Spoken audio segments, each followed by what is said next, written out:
something. Yeah, because she looks just like tall, skinny Amazon woman with spiky armor. She gets blended into DPS if you don't know what you're looking so easily. So you can just be like, no tank here.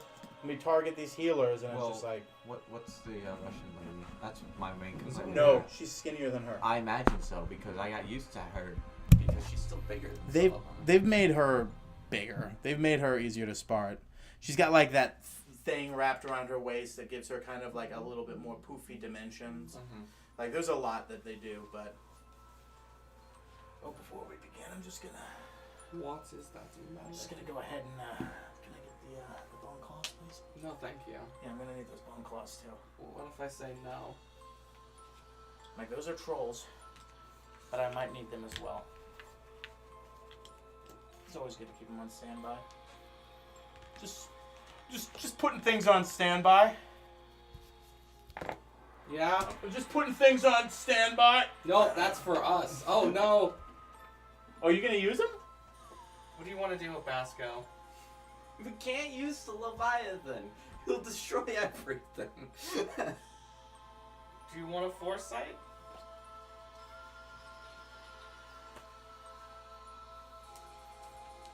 I don't know. What is that melody? Okay.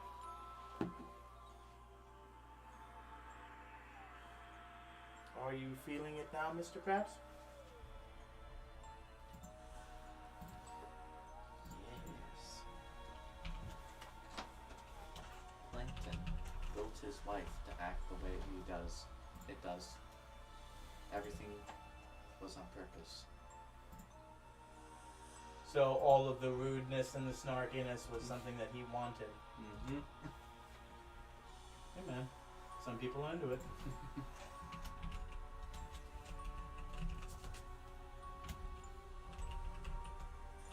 House. Not host. There we go.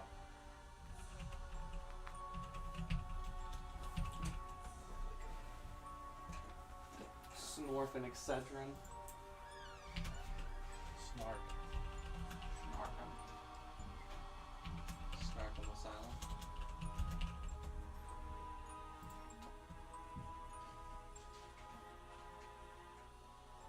I'm gonna get myself situated. Okay. So when we get started, all you're gonna have to do is just hit the just click the mouse. But I'm gonna need that mic check from you now. Well, you know, we talk like this normally, and Yeah, exactly. yeah. Not like, oh no, I will keep this volume up. Yeah. We don't have to. I'm not asking you to. We're going to murder Rascal. Thomas, sit down and I need your mic check. Oh, go ahead and turn the fan on too. It's already getting warm in here. Just flip the goddamn switch, Thomas.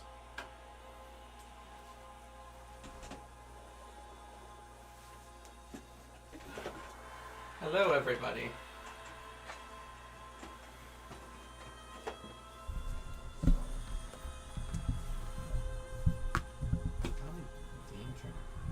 I'm in danger. Why? Those aren't gonna actually be here, right? We're done with those guys. These guys? Yeah. We can always leave. Sorry, Ryan. We're done.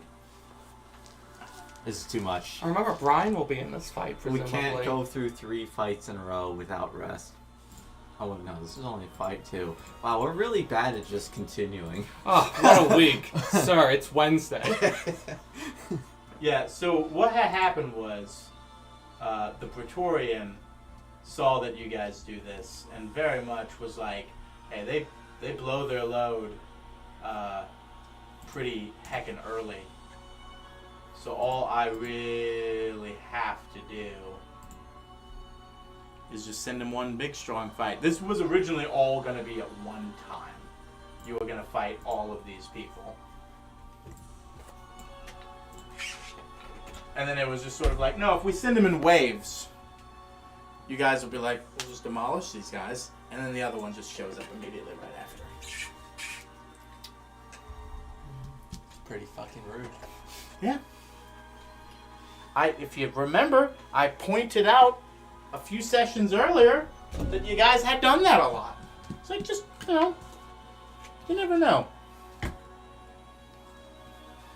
You don't have to stomp on everybody. Yeah, we do. I know. Even the cat. Alright. S'il vous plaît. Sorry about the late start. Had a lot to chit-chat about. And then also, the computer needed to be reset. Where last we left off, I had just finished one.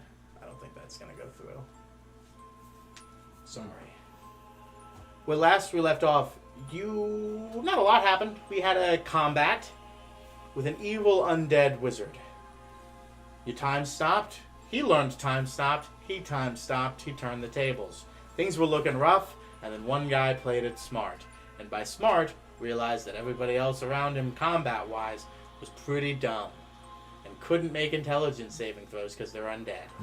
So, basically, with them being perma-stunned, they came back, too. That one round where they both rolled fucking nat 20s, that didn't matter because they had 13 HP and they were in the middle of a sunburst. Yeah. So they just, or sunbeam, because I thought it was a sunburst the whole time, like, this spell's broken! And it was just like, oh no, they've been sunbeaming the whole time, like, oh, okay, that makes more sense. Because at first I was like, oh, this big circle, that's why they're hitting something. I'm like, no, it's just a straight line. Yeah. I'm gonna suggest as Basco we attempt to feeble mind. We use sunburst, so we don't have that spell. He has a 9th level. So we used the 9th level No. feeble mind on a zombie? Does that even work? He's not a zombie in that regard. He does have his own. He does have Basco's stuff, stats. Perhaps may have some modifiers. It's pretty. We all know Basco's famously dumb. I don't know if that's fair.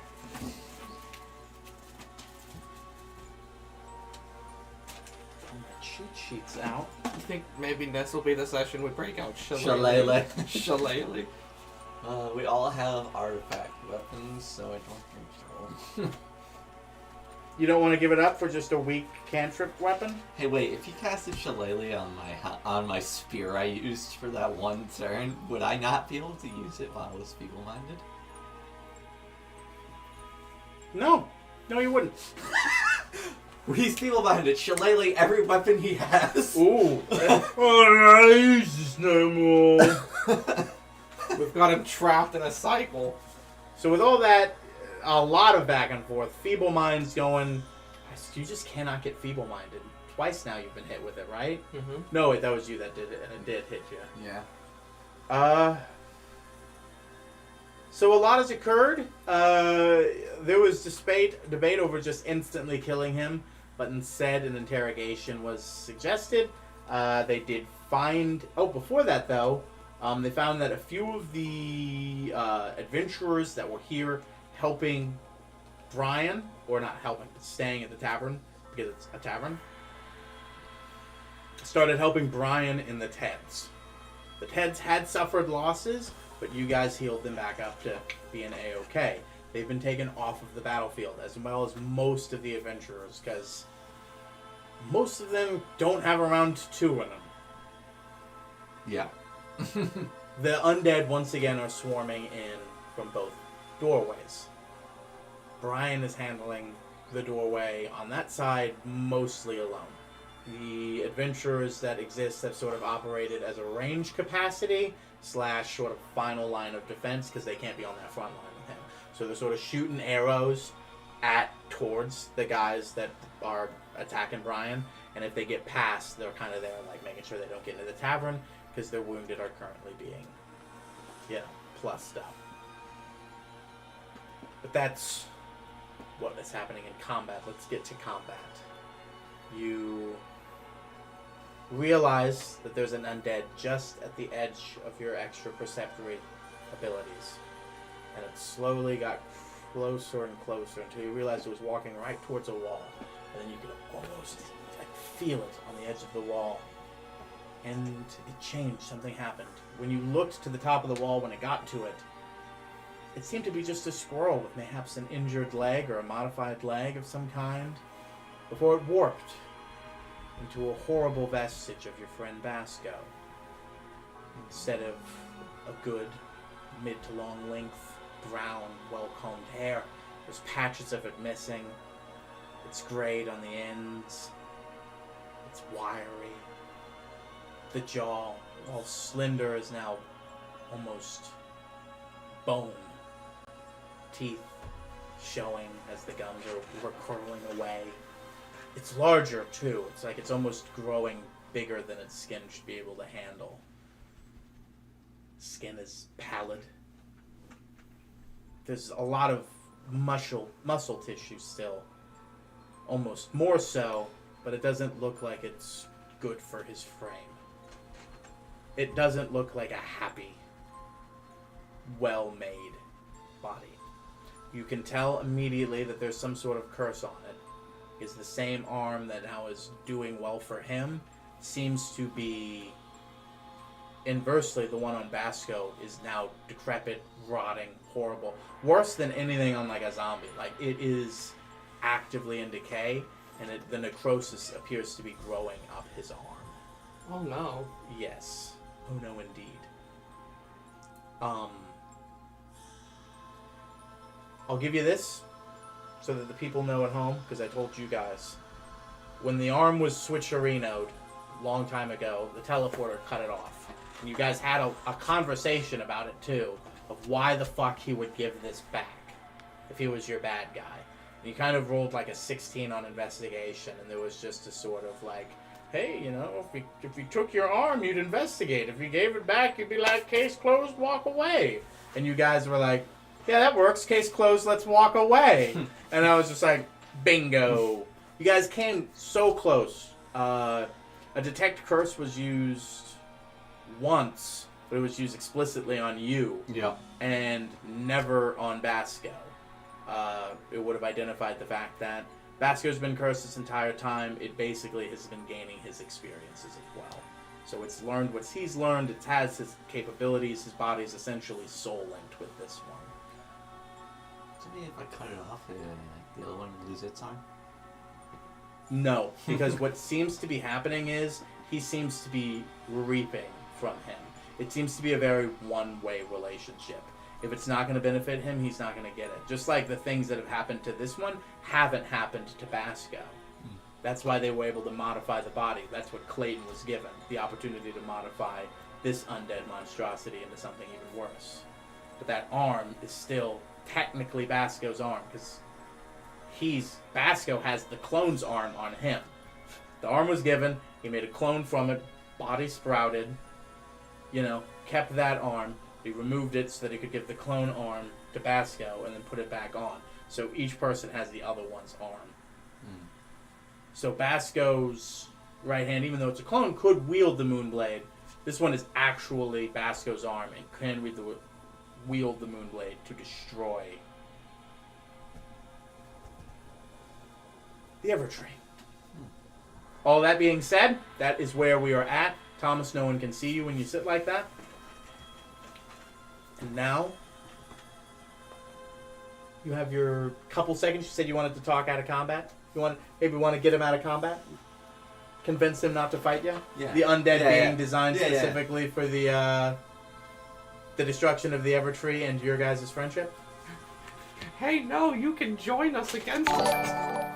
War persuasion? Oh, I can? Fuck yeah, let's do it. I'm exactly like Basco. 25?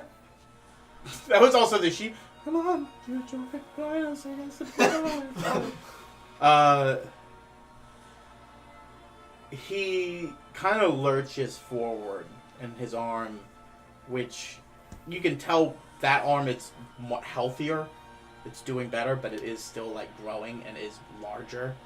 Like also gaining the muscle mass, but it's doing it a lot better than the rest of his body is. And he just sort of like, Mac, stupid. You never get anything. That's not what I'm here for. I'm here to put an end to that. He points to the tree. Oh, that thing? Oh, there's no need to destroy that. And he just sort of stares at you, Horvath. I'm gonna say Korvax. He's grotesque, but he's still like definitely the image of Basco. Oh yeah, like I have a bow ready on him at this point, like an actual bow. well, like no, like the blood chrysalis the blood bow? chrysalis bow. Remember, I already actioned that, so it's like I haven't fired yet. I'm gonna say he's reluctant to fire at the image. He of is gonna Basco. look right at you and just be like, walk away. You see bone claws encircle the unchecked border wall approaching, as well as a few shambling undead. You know this is a fight you can't win. I think I'm gonna start combat by pulling the bow away and firing at the open entrance. Oh, over here? Yeah. Instead of at Basco? Yeah. Okay. Okay. Let me tear off a sheet. Let me open up Basco's character sheet. I didn't know we were doing combat today. I thought you guys would talk your way out of it. Ha! Not when Korvac's around. Hey, you have to get so many punches on your Korvac gets the kill punch card. Oh, did you see this, by the way? No. When I sent it in the group chat to everybody. Oh yes, that shit. I don't know how the fuck he got up there. Just chilling. I'm like, do they climb up vines? I guess they do.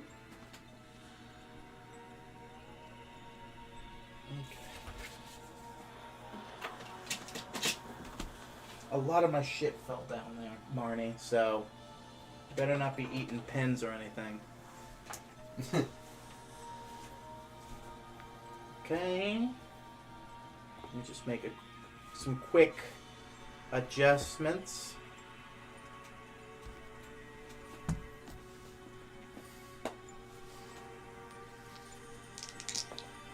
I didn't expect Nega Basco to talk. Yeah, me neither. Well, oh, you thought this was gonna be easy? Yeah. Oh, you thought you could just mouth off to him and then he just said the worst things that Basco would perceivably say to you? Good. I got a 3 on my wisdom save. If it helps, you guys know most of... You know the outline of his character. You know? Yeah.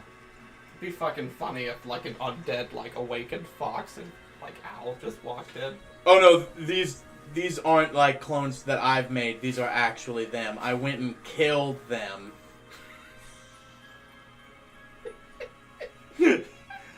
That good for you, bud? You enjoy that? I don't know how fucking Preston would react to that. Hold on, so now I'm the bad guy and you killed my dog. Alright, give me initiatives for everybody. Inshallah. Inshallah. Jesus Christ, I don't like You those. just said inshallah, and now you're gonna scream Jesus Christ. Please, no. I got 22. I don't want to go first. What the fuck? What do you want? What do you want? Last time you went low and you fucking bitched. Now you're going first and you're fucking bitching. Is it because you don't want to hurt Basco? You gotta. Disintegrate.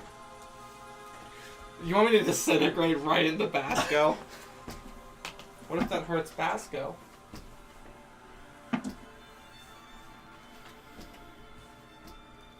With advantage. Rolled a 1 on initiative. Holy shit. Oh yeah, let's roll for Basco. Basco is the copper one. I'll do copy Basco. You guys do real life Basco. Oh my god, Basco is going first. Well, that's good, because I'm pretty sure evil Basco's going last. I don't know, man. I rolled 2 1s on his initiative. Oh, that was him. Fuck. E Basco. Alright, what did you get, Korvac? 11. 11. It's 7! Mac, what did Mac get total? 22. 7! And then Basco? 23. Okay. There's that. Shambling Undead Boys. Okay, I'm not rolling with you anymore. I'm sorry, I don't have any more psychic screens in me. What do you have? Yeah, asshole!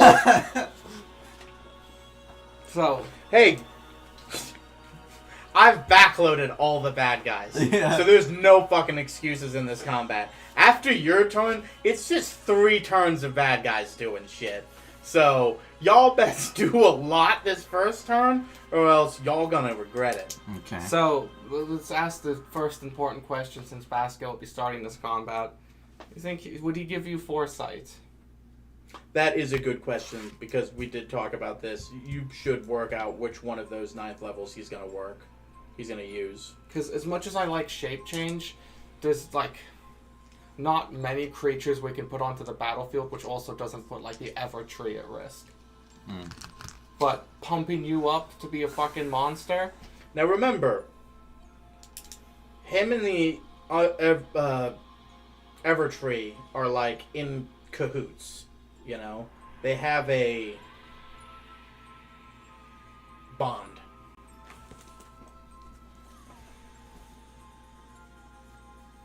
So there's a sort of like a give and take. You know, he has X level control over things. Okay. Well, foresight on Korvac's always worked. You're just saying that because you're also Korvac. I do roll the most d20s in the turn. I mean, yeah. Could also... Wait, is there any spells that you need to roll for successes? Like for Basco? Or no, just for you, Mac. Not particularly. They're all reactive spells.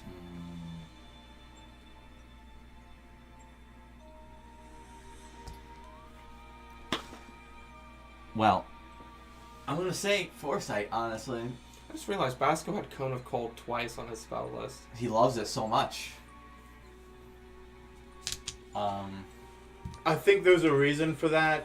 I think what had happened was when he copied his spell list over, because that's a new Basco, because he also had a new phone. I think he just put the spells on there that he knew already immediately, and then leveled up his character, because one of the class features that he picked as Druid, it added it automatically. Okay. So that if I were to take a guess to give him the benefit of the doubt, that is why that happened. Any positionals we should be placing our shadow machine? Give me 1 second. I'm making a quick roster over here on my phones to make it easier for combat. Because I was like, this guy...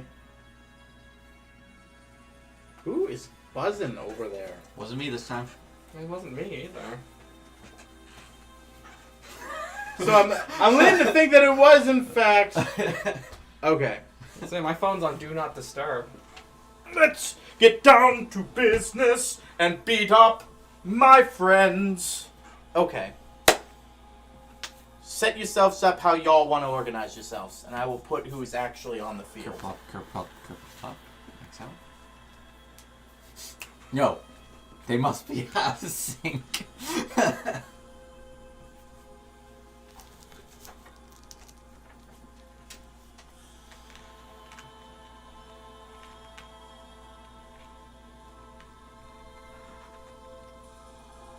These are a little beefier than your typical zombies. You can tell that inherently from looking at them. But they have a friend. This is not Malin. This is what he actually is supposed to be. This is, in fact, a Death Knight. What the fuck? Man. So that is what it looks like coming at you. That's what you probably would have aimed and fired at, I'm going to make the assumption. Yeah. The Bone Claws are going to be with him as Bone Daddies. You. It's best not to think about it. Vasco would have bone daddies.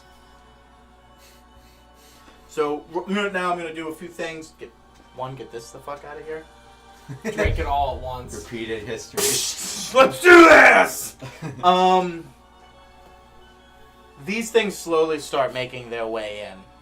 This is very clear that this is assault on, like, this was part of the plan. Wave 1, Wave 2. these guys mean fucking business. This guy, you can immediately tell. Because you're like, oh, I don't want to shoot Basco. I'll shoot it. Oh, fuck. And, like, you just immediately see that this thing is an undead built for war, built for destruction. This was a powerful, religious, divine being at some point that now has gone through some hellish, eldritch manipulations. And now because of that, still has his magic. He's a fucked up boy. These guys want to kill you. This Basco represents everything that he doesn't like about you guys. And everything you guys don't like about him.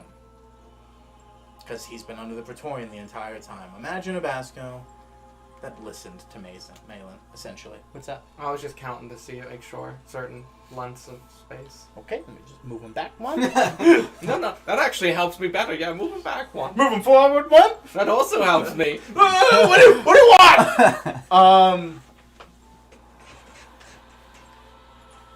Basco, evil Basco, seeing all of this, kind of starts making a twisted, curled smile. And then he just immediately goes, already on the run. Good. And Clayton starts... and then... Basco, final thing I need to go over. Basco's arm is not looking good. As you guys in charge of him, I'm going to go over what is happening to him. Basically, the arm is trying to take over him as well. So that they basically have two undead Bascos. He's going to be actively fighting that on his turn. So because of that, he has disadvantage on all concentration checks. I know he supposedly has advantage because of his caster thing. I'm going to say because of the fact that he actively has necrosis in his arm going on, that he's magically fighting inside of him. He's lucky I don't take actions away from him. So disadvantage on that. Other things that are going to come up in the fight as well. But he is going to be losing stuff on his turn based off of things that he does on his turn.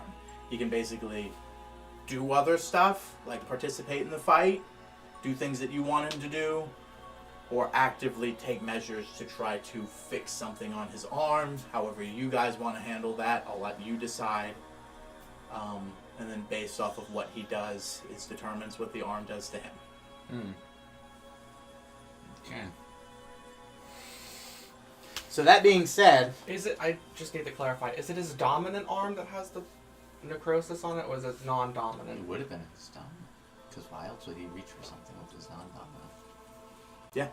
Yeah, I think we went over that exactly, because he says he reaches for it, and then I said it took his arm. Then he's like, what would be my non-dominant arm? And I was like, would you reach with your non-dominant arm? And he was just like, no. And it was just like, so it is his right arm. Okay. A very important clarification. It's the arm he'd wield the sword with. Mainly, That's what you're looking for? I was thinking, like, just as an FYI, my first gut reaction for something like this is just take your sword out and cut your arm off. Yeah, so easy. Need somebody else to do that, probably. You could do that. I could. Alright. But it's his turn. Now it's up. I will say, because you initiated the fight with this, I'll give everyone a surprise round. Oh, okay. So that you can launch the first strike. Got it. And then we'll go in normal initiative order from there. Okay. Alrighty then. So you know how to do this, right? You have the bloodshot into him, so I'm making that attack roll, and then we go in. It's a strength best. No, I'm talking about the attack. Oh yeah. You know the stats on it and everything. Yeah, it's all written right here. Oh, sweet. Perfect. So I rolled. Tell me, does a 27 hit? And I have all these beautiful dice to roll. 27, you say? Yes.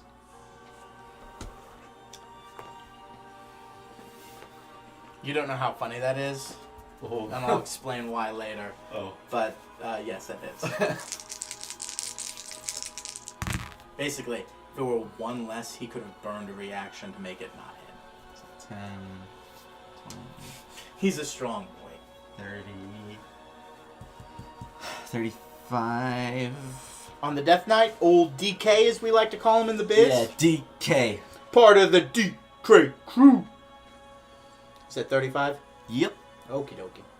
It's a single attack because I remember the bow only being able to fire once. Yeah, because you can't multi-attack with... You can with bows, just not with this one. Because you let me roll 3d10s instead. Archery is weird. If I'm mistaken, extra attack has to be with melee weapon, doesn't it? Crossbows require the reload feat, but that's why I thought that was why the longbow was always like the superior option. I forget. I don't know. Either way, It's you gave me 3d10s. So yeah, because I think the whole point of it was you needed to do it in one turn. I think because the idea of launching the head of the chrysalis, it coming back and then that's what it relaunching was. it like 3 times makes no sense in one round. But you going, is a little bit more like shaboom, teleport back, shaboom. Like no. You think shifting into a bow? No, that's you already have accent surge, haste, foresight. You're already cosmically fast most of the time. No. Yeah. All right. That being happened, everybody has their surprise rounds. And then we go to... So the order is going to be Basco, and then Mac, and then Korvac, and then literally everybody else. Got it. So, let's just get this out of the way for Basco's turn. What would Basco do? Is he foresighting you? I think that is the wise move. I think shape change could be valuable, but I also think getting you, into a better position is good. Yeah. So we will say that Basco's action is he's going to cast Foresight onto Korvac. Yeah, what if he shape changed? Wouldn't he just still have a rotting arm in that shape change? Yes. Yeah, that sounds terrible. I mean, you don't know that. You could try, but yes. And as Basco, that would probably require an action. Is he able to take a moment in time once he's cast Foresight to investigate his arm? Maybe make a medicine check on himself. It's a bonus action. That's asking a lot, I know. Yeah, most checks are usually an action to do. I'll give you a cursory... at disadvantage. I'll give you one at disadvantage. Because it is his arm, after all. Wow. It's 13.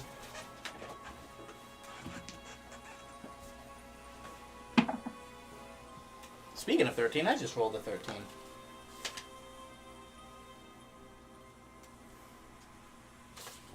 Oh, no!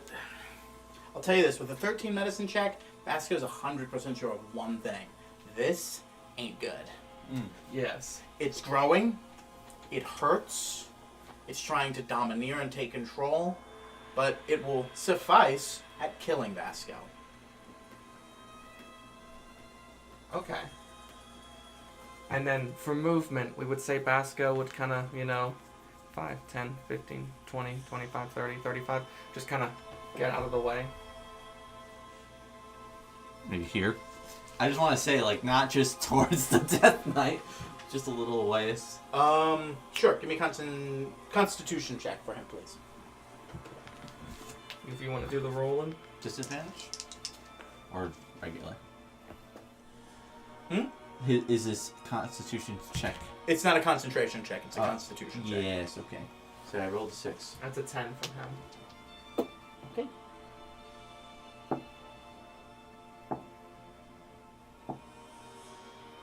He takes 19 necrotic damage. As the arm slowly starts growing up his body.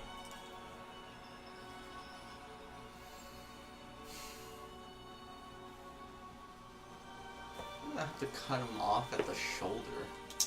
It's already growing up. I mean, it was up to here, and it's making its way to its shoulder. Soon that's not going to matter.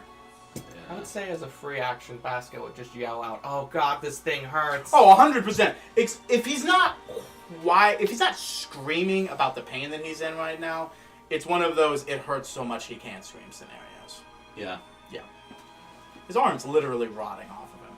And he also needs that Dispel cast. Look, make sure we keep track of somatic components. Oh yeah, that's right. Yeah. He's a little 20 druid. You're right. You're right. Oh, You're right. cut the arm off, right? Korvac, do it. Just do it. I get Put a him out of crit his and misery. kill him. Mac. Your turn, buddy. Okay. Well, first and foremost, I will apparate Mr. Stand into existence in front of me. I thought you already had him in front of you. Well, I like to imagine combat ended, so you kind of have to bring him back out. It's an action or bonus action? What is that? You did that before combat. This is just like he had rated his arrow. I'm pretty sure you before did. it, you were like you this. had like the bells facing forward. Yeah. Let me change it. The Stand is in front of me. Yes.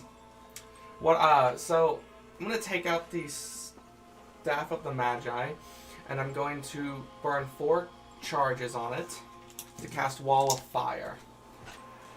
Fine. What do you think, Korvac? Like this, or like this? Wall of Fire has a direction, so put him in front of them. Okay. Well, hold on. Let's not forget they're on top of a.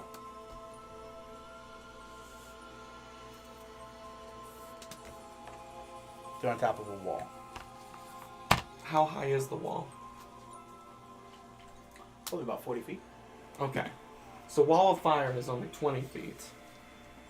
But presumably they would have to come down to get to us. Yeah, so maybe farther back so they can't just jump over it. That's a fair point, yeah. So you want it on them right now? No, on the ground and where they would have to approach us, put the Wall of Fire up. And Well, then how much do you have on Wall of Fire? 60 feet. So 10, 20. Draw the line. Okay. But measure twice. Draw once. Yeah. So let's see. I just love that he immediately took the cap off and was just like, all right, let's go for it. What are we thinking, Josh? 5, 10, 15, 20, 25, 30, 35, 40, 45, 50, 55, 60. I think we need to get these guys more. So start from here. 5, 10, 15, 20, 25, 30, 35, 40, 45, 50, 55, 60. Yeah? Yeah. So from here. Yeah, from here until you hit here, and then draw across. Right there. Yep, and then just draw across. This one too. Oh, okay. Yeah. And it has to have a direction, so yeah? Yeah. Just put a singular arrow pointing in the direction. There you go. You know they can just go. Yeah, probably now. It only has a range of 5 feet, right? It only affects the square directly in front of it. Mm. Hmm. So here's the thing. You've diverted their movement. Mm-mm. But what have you ultimately done? Funneled them. Separated them further. So now you have 2 separate attack squads, even more so, that are now pincering you. So no. We On don't- top of that, potentially no damage was done at all. So what have you done this round? Effectively nothing. Effectively nothing. I mean, if we wanted to, we could switch it up and have the Wall of Fire. What I'm saying is this. You got a spell that does, it's 4th level, right? Yes. Fireball, yeah. You're doing currently 5d8 damage. Yeah. Fire damage. No, you're doing no damage. You could just be doing 5d8 fire damage. It is within 10 feet of the wall, but that's if they spend their turn there. To each creature that ends its turn within 10 feet. But when the wall appears, each creature within its area must make a dexterity saving throw. So basically, you could make it hurt them right now, and then get them to move. Or you could set up a wall that they're just going to walk around. I think I'd like to set it up so it hurts them. So, yeah, maybe you should think about that before I coach you. It doesn't feel good. It doesn't feel like D&D when I'm doing that. Exactly. Getting my advisor. Grand Vizier Joshua.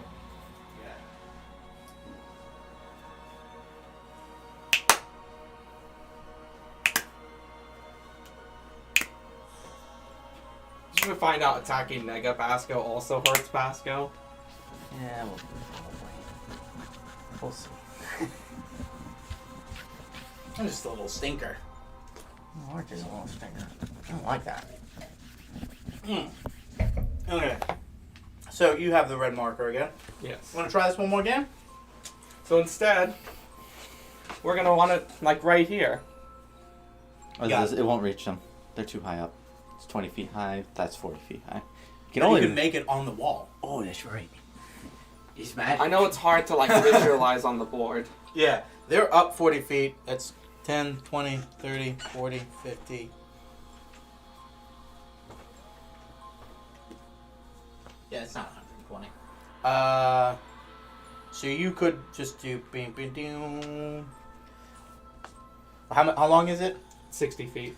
5, 10, 15, 20, 25, 30, 20. Yeah. There you go. And now you know what I can't do this turn? Sit up there and spellcast on you from above. Oh my god, you're a tactical genius. Okay, so deck saves from the Bone Daddies and Mr. Bombastic himself. Mr. Bombastic. Did he lose dexterity becoming this? Do undead typically lose dexterity or gain dexterity? Typically lose. Fucking They asking. raise constitution. Sometimes they get dexterity because they're like have more availability. They don't have muscle and stuff. They're just bone. But they almost always lose strength. 6. Because for instance, the bone claws. Most undead have a positive on their dex stat. I will say this: the bone claws have failed. So how much damage for the bone claws? 20. Just a flat 20? Yeah.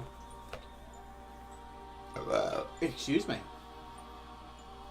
Now, for Mr. Bombastic himself, what is your spell save DC? 22. Basco beats it.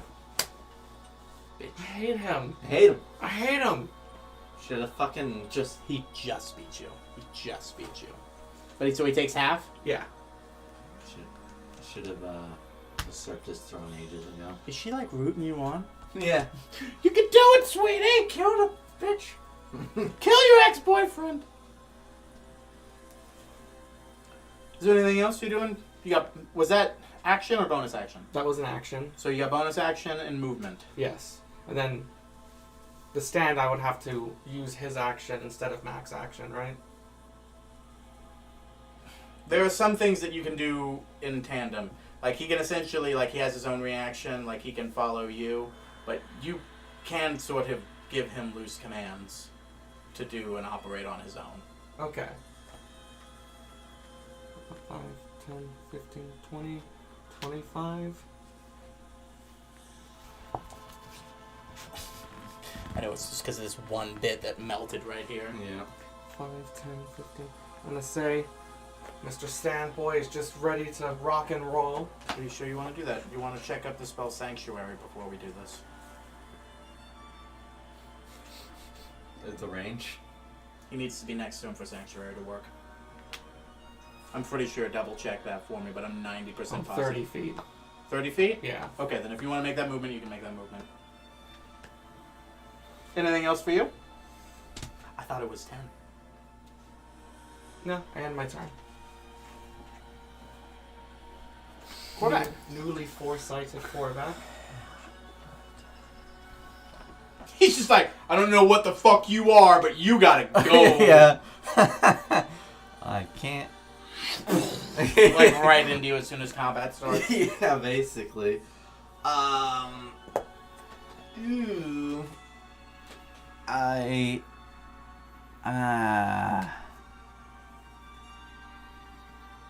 can't quite make it. So maybe another round of just shoot them and maybe let them approach us.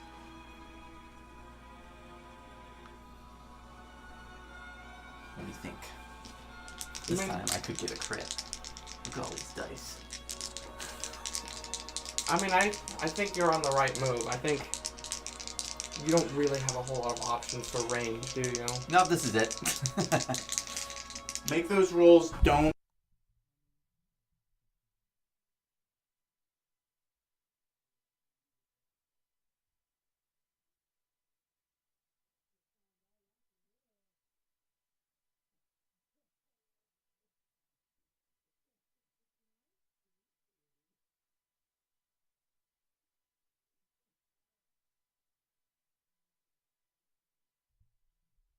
I just grabbed a mini, it's all. You don't have to worry yourselves with what I did or what was grabbed. I'll reenact my roll. It was good. I enjoyed it. There we go. Just making sure combat's covered. There we are. 19. 19 on. This fucker. Are you doing ranged attack? Yeah. Oh yeah, that doesn't hit him, bud. Yeah, I didn't think so. So yeah, you essentially, you hit him with that first round. You're like, oh yeah, okay, this is the answer, and then it's just, ping! And he just sort of, as it shoots back to you, and he's just sort of. Yeah, I would have raged first, but I'm raging as my bonus action. Doesn't really matter. I missed. It is a strength-based thing, so that rage bonus would have gotten. It would have given me +2 damage. Yes, it would have. But it didn't even hit. Movement. I moved 10 back. Move 10 back? Yeah, because that way I know for sure that it's gonna be in range when they approach. There's no way that fucker's getting to me, right? There's no way. Not in the first turn. Yeah. Anything else for the Corvaxter? That's it. That was my action, my bonus action. That was my shortest action. Shambling undead go first on the undead team. 10, 20, 30. See? 10, 20, 30. And then I'm just going to move them based off of the shape that they were. Cool. Okay? They take out their Tommy guns that are magically infused with mithril bullets. It's a +19 to hit, 30 d20 damage. It's pretty sweet. No, they do nothing. They're just meant to improvise. The bone claws Fall. Ow. My legs are broken. I'm just rolling around. I'm on fire. Alright, so, where's my bronze dice? Where did he go? There he is. I like those two. So they're going to use an ability that I've never once used on you guys Actually, because they've never needed to, and I've been saving it for just the right occasion. They both slip forward, almost as if they fall, and then they disappear. What the fuck?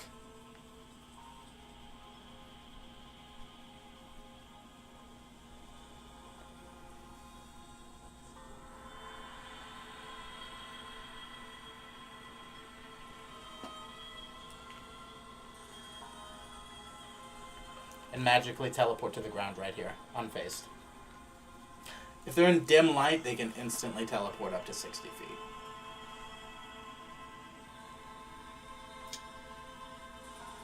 So they had to get out of the fire to do that, but as they were falling, they were able... Wait, it's because they were falling, I'm going to give them an extra 5 feet. Because that makes sense, right? This is 40 feet up, so jumping from here is 10, 20, 30, 40... So 10, 15... 5, 10, 15, 20... 25. It makes the most sense. Yeah. So they move forward. They can do nothing. No attacks from them. This is a good first round for the bad guys. Evil Basco. Wild shapes into a giant eagle. It's been secretly erased to get to the giant eagle first, and Evil Basco got it! Oh, fuck. And he starts flying around the battlefield, doing what Basco never did. Flying around the battlefield, being a cool guy DPS. But before that, what was Basco Oh, Basco likes DPS, right? So the opposite of that, Basco's going to be a healer for once. He's going to drop a 7th level heal on his friend Clayton, who you guys left alive. Fuck! I'm going to counterspell that. What's the distance on Counterspell, bud? 60 feet. Do you think you're 60 feet? He's higher than 40 feet in the air. Well, I was thinking... 10, yeah. 20, 30, 40, 50, 60. You're not even 60 feet within 60 feet on ground level, my guy. I was thinking because Clayton was right there. No, source of the spell, my friend. Source of the spell. Where'd my pen go? Can I dispel heal? No, buddy. So all that I did that you asked was me rolling Clayton's initiative. If it wasn't a Basco, I would have killed Clayton. If it wasn't a Basco, I would have killed Clayton. Nope. That's why I included the laugh before we started, so you guys would know he was still Oh, alive. I know, but at the same time, like... Don't worry. Corvette distracted. Yep. Don't worry. It's right here. Well, he also has a few health. I mean, he also has burned a lot of cool guys' stuff, so don't worry. Yeah.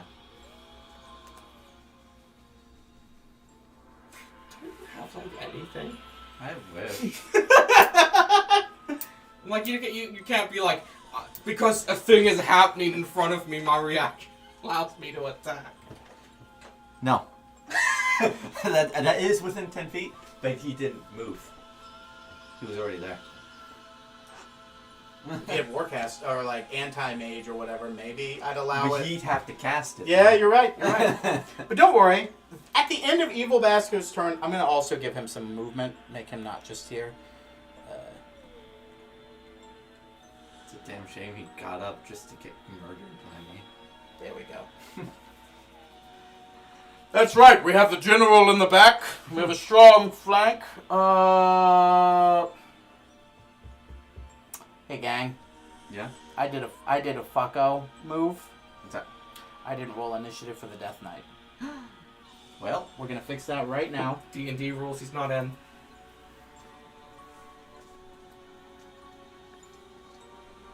Okay. He only has a speed of 30, so all he would have done... I gotta stop moving in tens. So exactly, basically where he was from the beginning. So he would have moved between Mac and Korvac. He would have done that. That ultimately does... I'll allow you to make more movement if you want, but I imagine you're right where you want to be. Yeah. Okay. All that being said, it is now Basco's turn again. Alright. solar flare. I had a really fucked up thought with him. I was like, what if he Cone of Cold and, like, from his arm, destroying his arm outwards in this direction? Ooh. Like, that would be extremely self-destructive, but this arm's gonna fuck him up. Would that slow it down? Do you think Basco has, like, the constitution to do that to himself? Also, knowing that part of his body is actively fighting him from doing that, you would have to basically, because you're doing a self-destructive thing, make a roll to see how the other arm fights back. Do you want to risk it? Yeah, I'm not making it to him at this point.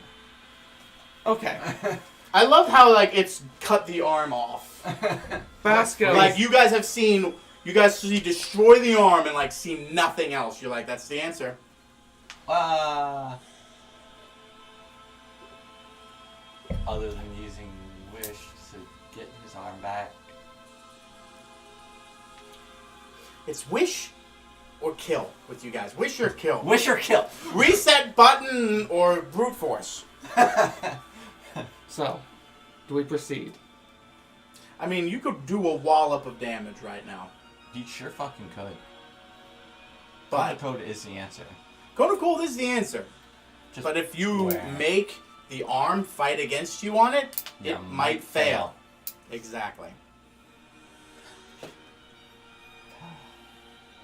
The needs of the few versus the needs of the many. I don't think Basco would give the opportunity to fail. I think he would attack personally myself. He's attacking. Okay.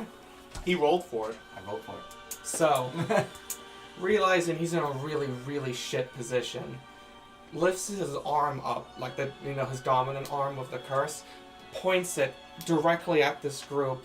I think he looks at the friends and say, I know what I have to do. You don't get to RP him. You can't RP him. You can't RP Vasco.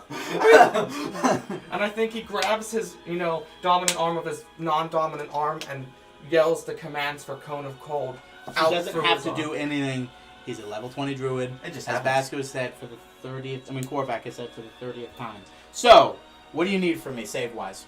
I need a Constitution saving throw. Okay, so first thing first, Death Knight has advantage on this and has a pretty high Constitution. What's spell save DC? Spell save DC 19. Okay, he beats that. He rolled a raw 18 and then added that. Okay, so what's I need range. 22, 60 feet. So that would be coming out of his arm? It's a cone, right? Yes.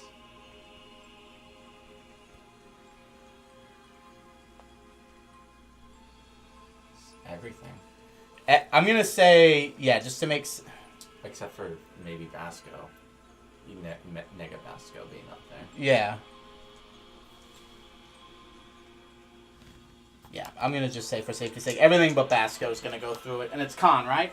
Yeah. Alright, Bone Daddies. One got a nat 20. And the other one got a 12. And then Undead, I'm just gonna... Ooh, fuck. Okay. Half of them passed, half of them failed. And that's everybody. So give me the damage on that. 35. Okay, so one Bone Claw takes the full 35. One takes 17. DK Crewman. He takes the half.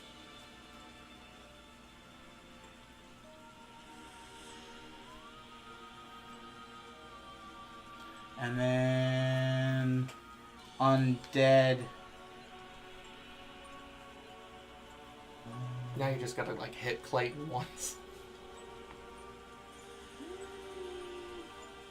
Suck the blood out of him, make sure he's actually dead. Yeah. No second chance, please.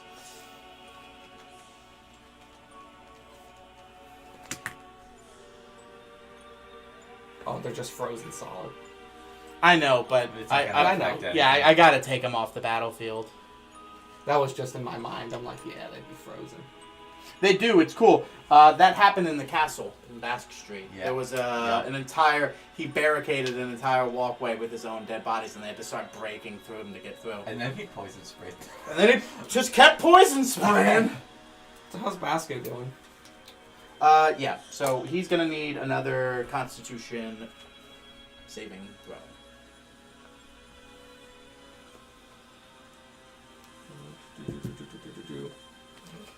Eight. 14, but he's got a saving throw plus 10. Oh wait, Constitution. Constitution? Oh, well, yeah, it's just 8. Just 8. I appreciate the gumption. Give him the intelligence saving throw. Come on, dude. He doesn't know. He doesn't have it also in front of him. 17 necrotic damage. It is now at and above his shoulder. Cutting off the arm will not do it. Yeah. He had 2 turns. That would have been an option, but then we would have to roll for him bleeding out in the middle of combat. Gross. You're the blood chrysalis holder. Ew, blood? Ugh. Can I just put a ring on it? Oh, you Baby arm. could have just been Mac. like, blood chrysalis, could we do something about this? Alright. Yeah, I'm a doctor. Alright. Because I won't stop. With the Staff of the Magi in hand, I will now use that to cast, I'll learn 7 charges of it, to cast a 7th level fireball. Where? Pretty much here without hitting my friends. What is the range on fireball? It is 120 feet, and then it's a 20-foot circle.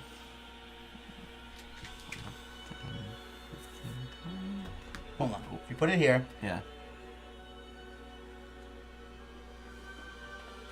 Once again, you'll get everybody but Vasco. Ooh, wait a minute.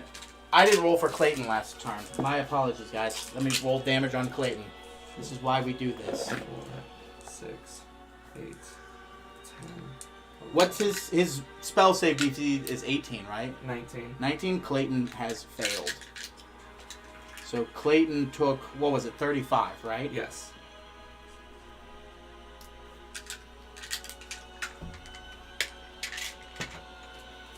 Okay, and then let me roll everybody's dex save throws. I guess since I've been fucking up with Clayton, let's do his. Clayton got a 10. No, Does that do it? no. Normal undead. I'm just gonna. Well, one of them might still be all right. Bone Daddy gets advantage. Still doesn't help the fact that he's a bulky fuck. 11, 15, 21, 24, 28, 33, 35, 41, 44 fire damage. 44? Yeah. Everyone takes full damage. Fuck yeah. 44, you said? Yes, sir.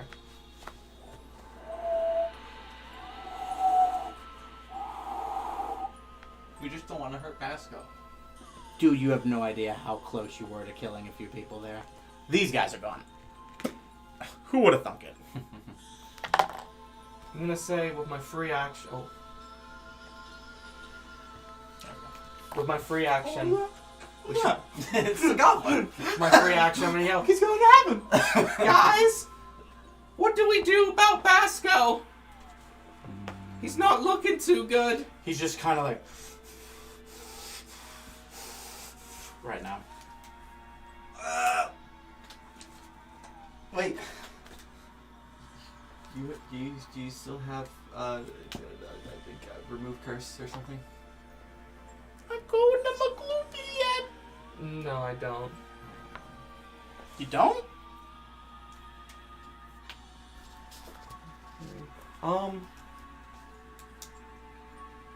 Other than my stand, getting ready to, really fuck him up. I'm gonna end my turn. Okay. Roll Arcana checks to both of you.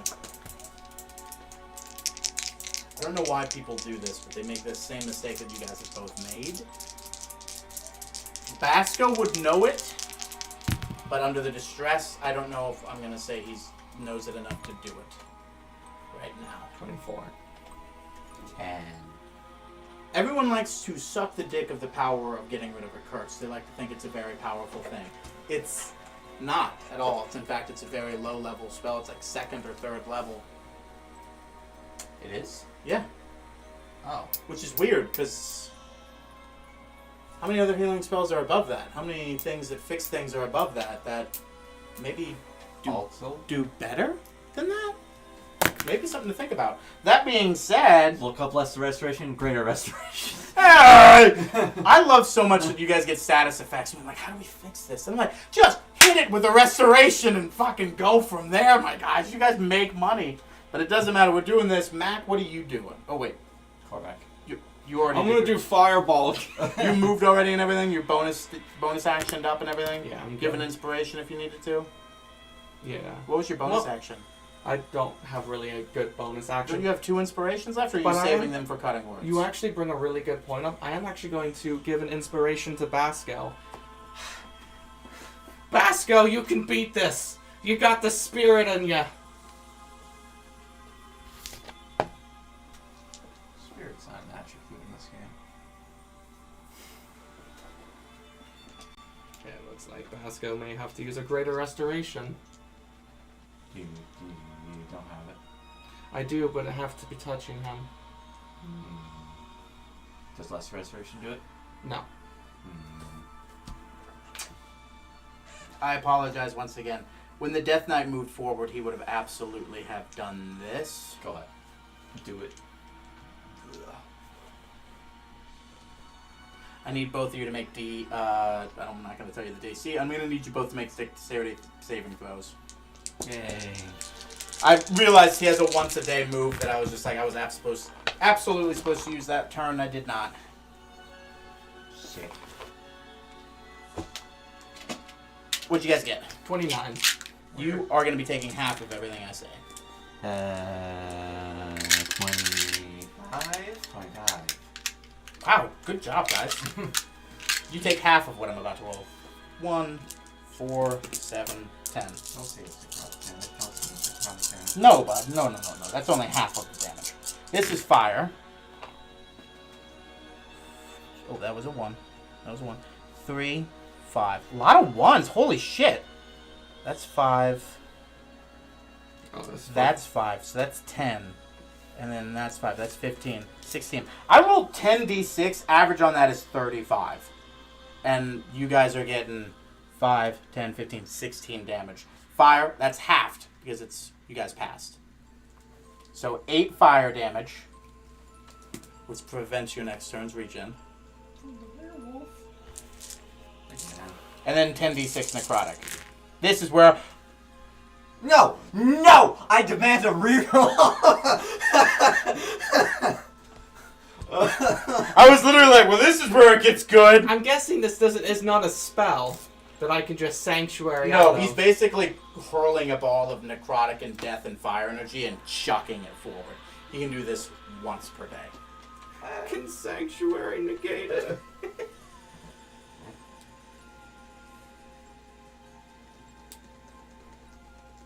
You want to use it? Are you joking or are you not?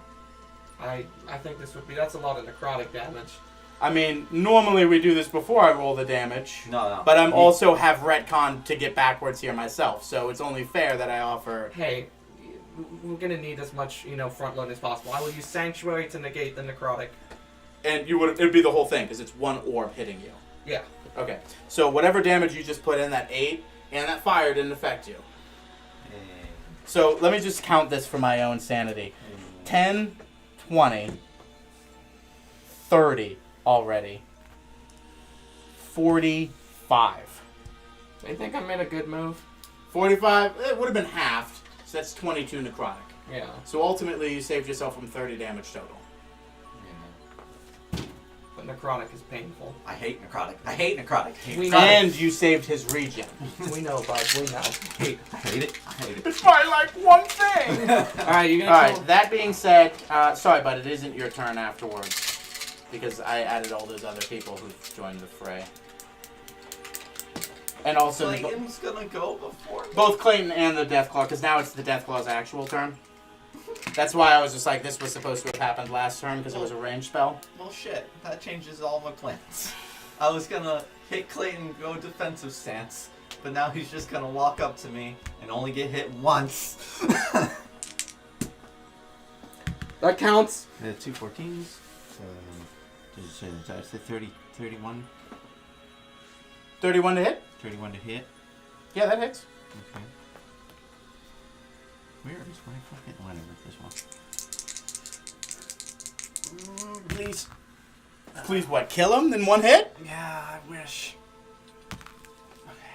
Okay. Where's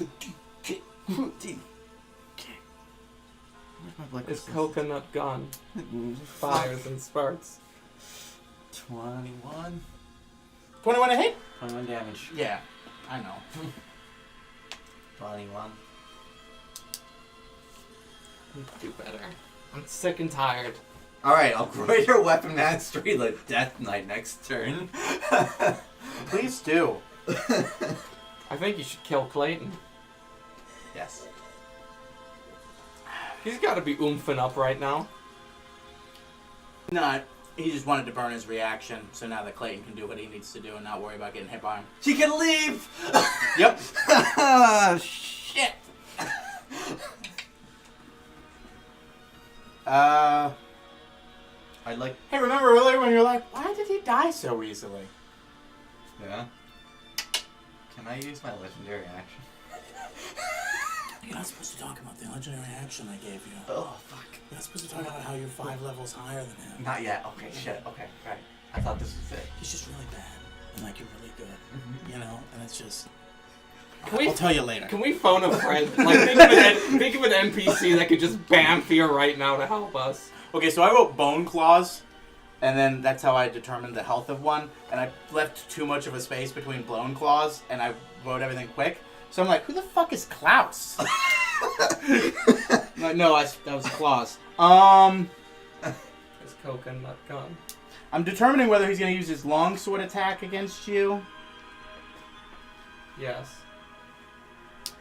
As the longsword is an inferior weapon to the halberd, I would say yes. Okay. You fucking cocky fuck. He makes 3 longsword attacks when he attacks. He's using, and he's, it's versatile. It's a disadvantage, though. Why? Because I have foresight.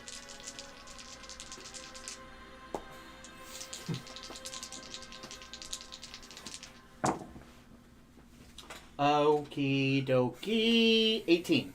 Miss. Oh no, it's advantage, so it's disadvantage, so I gotta take the 16. 27. Yeah. You have, I can't cast shield when enraged. And then 24. right. I don't know why I It's- keep asking. Yeah, I was like, why do we have rage in these? How did I think I was going to use them? Okay, so I'm gonna do the 2 slashing, and then I'm gonna do his necrotic damage after that. So the 2 slashing, 6 for the 1 hit, and then 15. Wow, minimum and maximum damage. 1 plus his bonus, and then 10 plus his bonus. It's definitely a magic fucking hit. Yes, No, it is it definitely a I'm magic just using hit. a blade longsword. I'm just a dude who's really big! And then now 48 necrotic twice. 7, 11, 17. And then 5, 10, 17 again.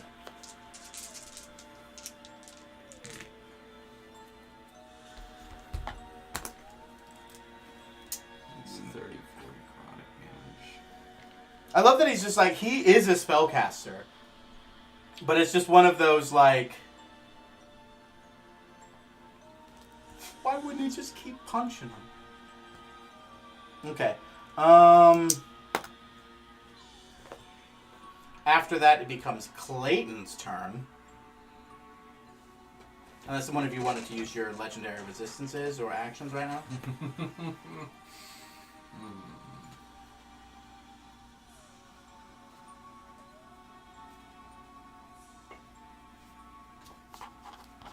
Oh. This is a bonus action casting time, so he's gonna do this before his turn's over. I need you to make a wisdom saving throw. Thank you for the foresight. You are famously good. Plus your D6 for being a brute. Because Yeah. you're 2 different fighters at the same time. Well, nat 20. Nat 20, yeah. Okay, you're good. I'm too different. feeble mind. Nothing happens at all. Let's just go ahead and mark off that. Yeah, fighter gets kind of ridiculous when you do bullshit like this. There's a lot of dice getting rolled. Everyone gets bullshit when you have 2 boons. 2 boons and one of them is a jacked up boon. A high level boon that you got for no reason. Okay, so it's Clayton's turn. Clayton...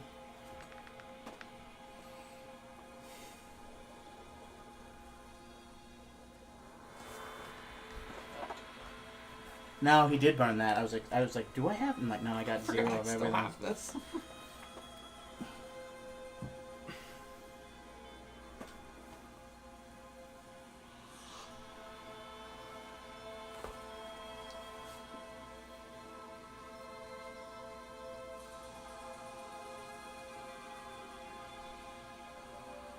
He's gonna cast Mirror Image on himself.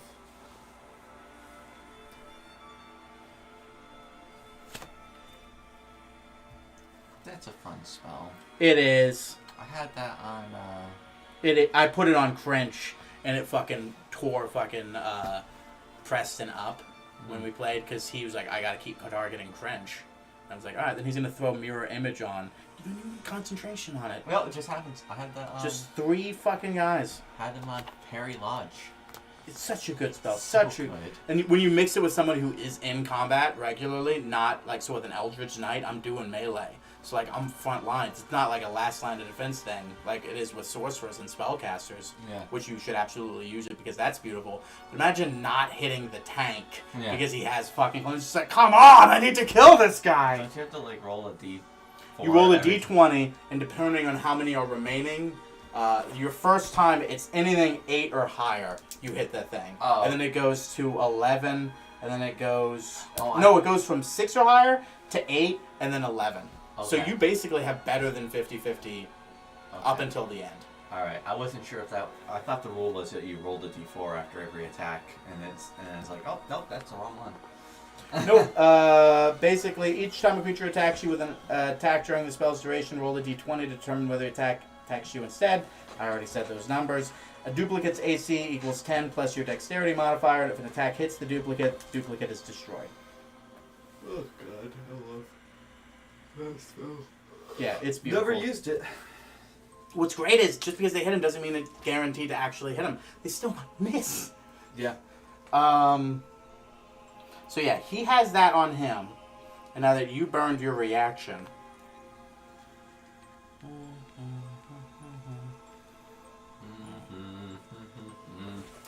And then as a bonus action, he's going to drink another potion.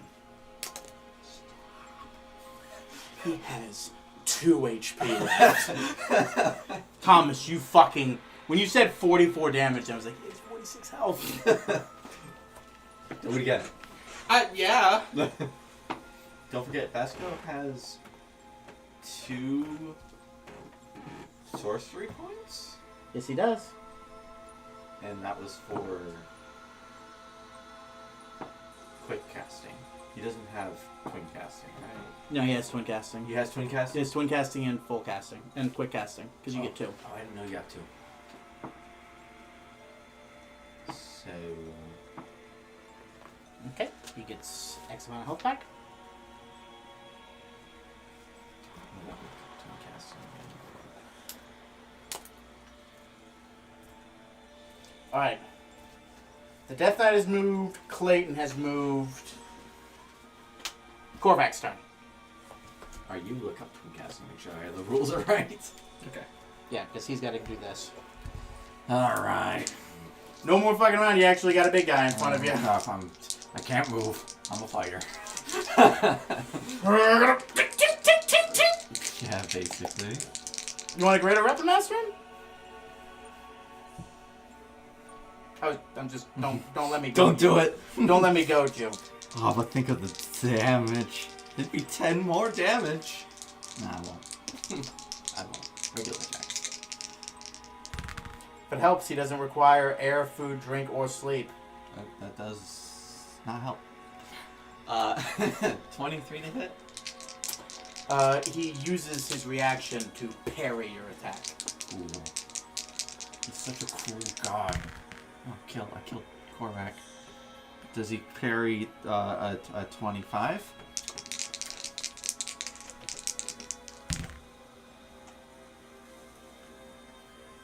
And the last one? Oh, then the last one's going to be a 33. Okay, so the last one definitely hits. I'm looking at this one. No, it only adds AC against the one attack. So yeah, you get 2. Okay. He can only burn his reaction to stop one attack. That's 12 plus 10. So that's 22 on the first hit. 22 damage? Mm-hmm. Okay. That's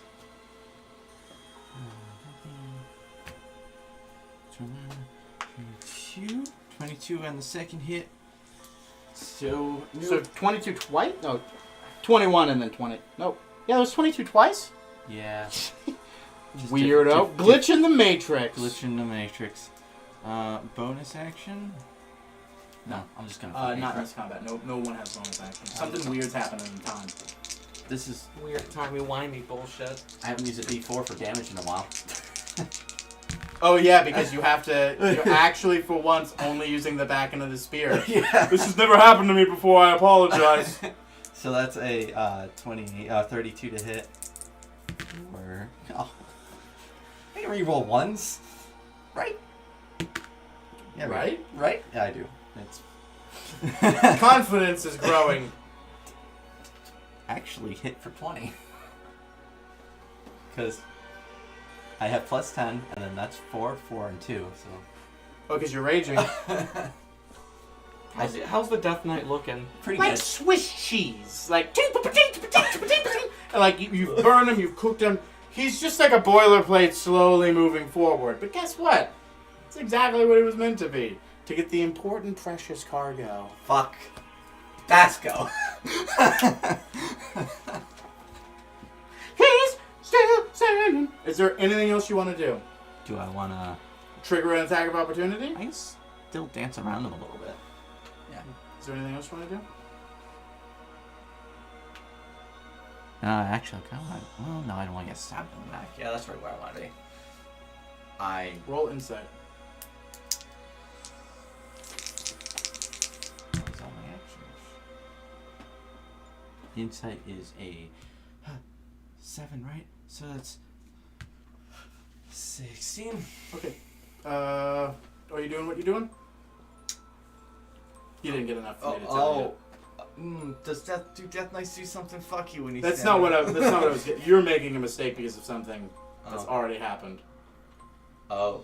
But I'm just asking, do you end your turn there or not, or do you back away like you wanted to? Is that what you're doing? I'm staying back there. Am I like not in 30 feet? Did I step out 30 feet from this fucker? No.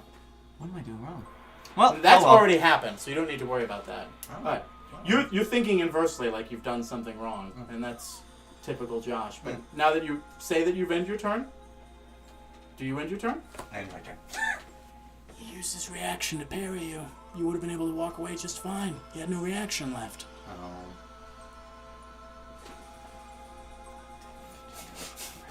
You were That's like, fine. I don't want to get hit by his action. I was like, I did try to say that to be an asshole, but I'm like, he's already used his reaction. That's right. But it's fine. I'm still 30 away from the dead claw. Who have a range of 15 feet? No. Yeah. Maybe I am still in range. Yeah, they have a reach of 15 feet. Their claws are that long. Look at that. That looks small. But when you realize how big, this is Mac. You were right here, right? Yeah, Was it here or here? it was right here. Here, gotcha. All right. End your turn. Bone Dada's turn. They do nothing because their legs are horribly broken. How'd you know?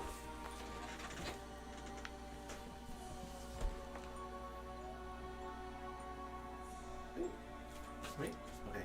Ooh, Oh, is this my surprise? is this my surprise? No. I overhealed by 2 health because I miscalculated. So I took that back off.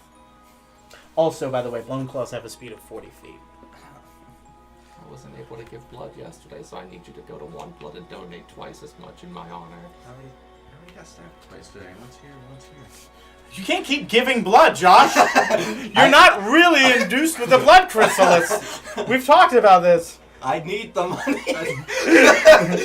I love that they're giving money away for blood. Doing good. I need that $20 gift card. He's gonna put himself right here so he's not within your attack range because he knows you're fucking treats. Bitch.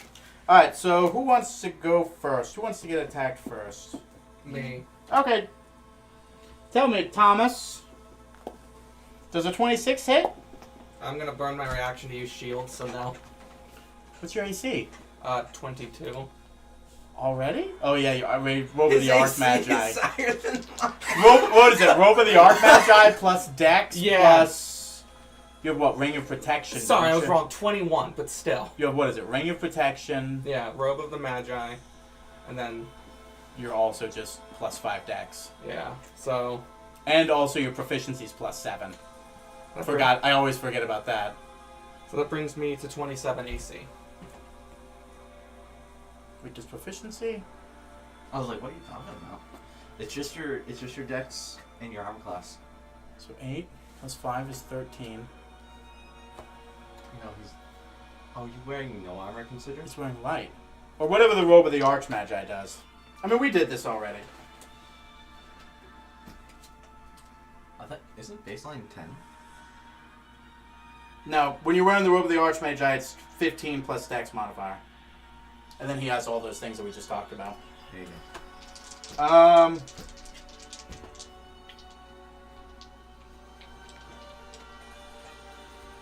It also breaks my spell DC. So we know we have one hit. So why don't we just go ahead and get that one taken care of for us?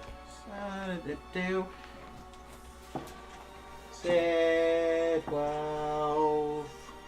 Sorry, Bone Daddy. So you take 16 piercing damage. Halflings are actually immune to piercing damage. It's a really weird effect. There we go. You get pulled towards him and are grappled. Neat. Oh, this is cozy. And then he's gonna attack you with the twice, Josh? Yeah. What is the definition of cozy to you? I'm being squeezed. Alright, so the first one was a 12, which I imagine doesn't hit. But 21? Yeah. Okie dokie. He does not pull you closer. He wants you away from him. 15. He's a little cuddle bug, that's what he is. 24 piercing damage for you, sir. It's magical, isn't it? Oh, wouldn't it be nice if we were closer? I'm gonna say for this it is.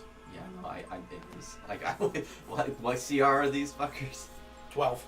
Yeah. Each one is CR 12.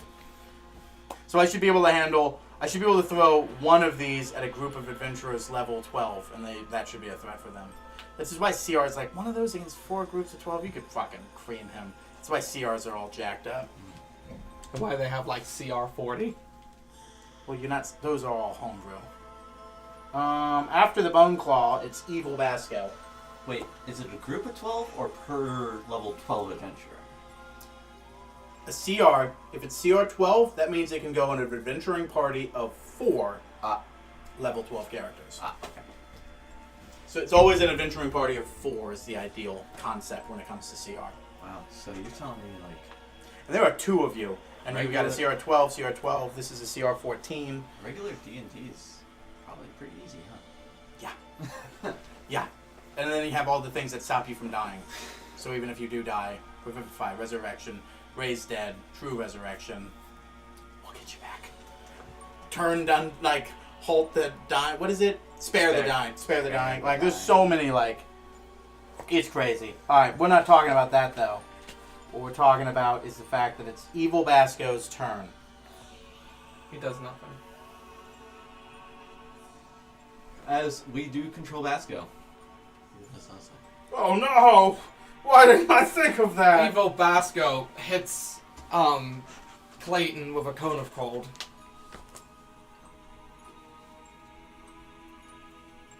I love that the saved images of the spell list is not in order in any way. Yeah.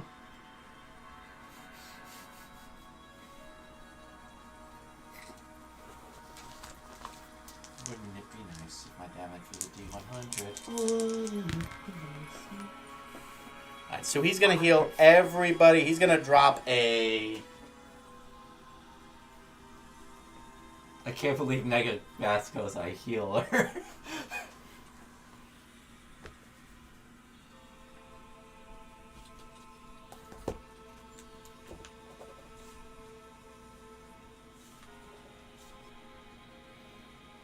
Used a 7th. Now he's using a 6th. To do Mass Cure Wounds at 6th level instead of 5th. So everybody's increased to 48 plus spellcasting modifier. I demand that this is video game logic and the undead... 8 already! But he's undead. And he takes damage. But he's undead. Yeah? Undead healing undead. What's wrong with that? Hmm. What's wrong with that, Josh? I want to live in a world where the undead can heal undead, Josh. Okay, Bone Daddy's looking better. Clayton's looking better.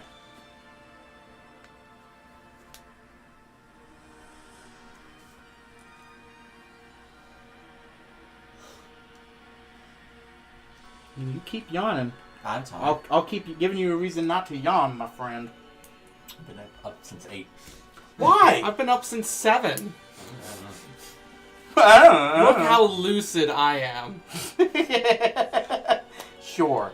And then he's gonna Fuck, I'm really running out of ideas. chill out over here. There's a spell that just makes flying creatures stick to the floor. There is actually. Yeah, I fucking knew it. I think Rick still had it. I mean, to be fair, they're doing a lot worse. I mean, you're hearing, bad, good. Like, Remember Clayton's... He's not at full health by any means. Thanks. Then, as a bonus action, I'm going to need a Constitution saving throw. Wait a minute. Evil Basco has taken... No, he lost a little bit of health. Need a Constitution saving throw from Basco. I don't know why I thought I was rolling a Constitution. Yeah, I was like, I see you adding that D6. That's a 17. Fucking Bone Daddy, am I right, everybody? I built a character around twin casting and cantrips or quick casting. It's great because but you I can don't like know if he did. he did with Moonbeam. That's why he gave himself quick casting, because you can quick action it so that he's casting it as a bonus action, and then it says in Moonbeam you can use your action to use the spell to do extra damage. So you basically get to use it twice in one spell, twice in one turn. Yeah.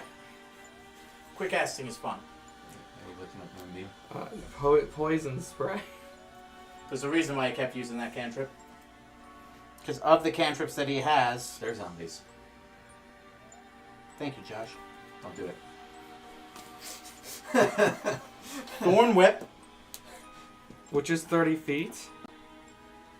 Make a melee spell attack against the target. If the attack hits, the creature takes 1d6 piercing damage. And if the creature is larger or smaller, you pull the creature up to 10 feet closer to you. Do you want that? No, I don't think so. Is he an undead? He's not. You poison spray him. Is poison spray a one dude? Poison Spray is only 10 feet. Oh, 10 feet? What the fuck? Yeah, I know. Life sucks when you're in the fast train. Get Shillelagh stick he finds. I want this stick. It's good. It's just sometimes they need to be refreshed. Is gone. That doesn't do anything against him. But he is no longer in a struggle with his own arm. Okay. Okay. Probably should have been the first thing you guys did. Yeah, but we like to do damage. Damn it. Alright. So what else is Basker doing? He's got his bonus action and he's got his movement. He could... Eagle. Turn into an eagle. He also flies around healing. Oh, fuck. I figure his 9th level's... Oh, yeah, you already used his 9th level. Never mind. Josh, you need to start killing all these monsters, bud. Get that economy going. Yeah. Do you have any other bonus action idea he could use? I think being an eagle and also flying around would benefit him a lot. Yeah. So yeah. I'm gonna say that this is him as an eagle. No, use the thing that we actually was using for the eagle. The griffin, wherever that is. All of that stuff is over there, so don't even act like it's mine. You guys have always been in charge of that.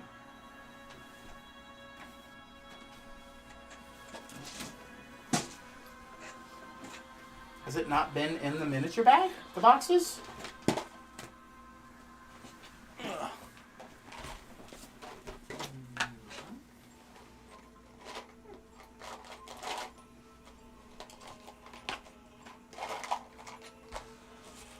Doesn't look like it was knocked over. Is it not in one of those? No. It was like a griffin or something in there, wasn't it? No, the wolf is in here, but not the griffin. It's too big.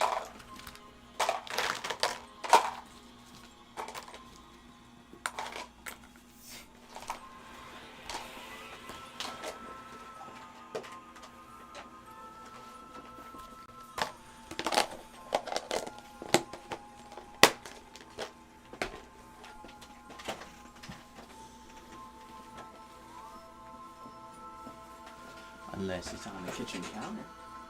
Why would it be there? I've seen it once there, but if you guys haven't. Thomas, why is everybody standing now? Over there.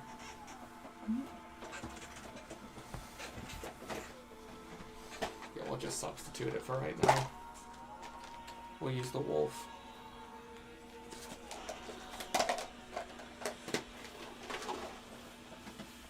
Okay. So what does he do?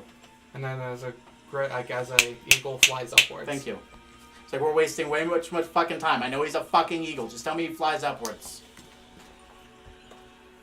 So, after him, it is... Fucking aware, please just let me switch to fucking Bone Claw. And fucking 3 fucking circles open up at the same fucking time.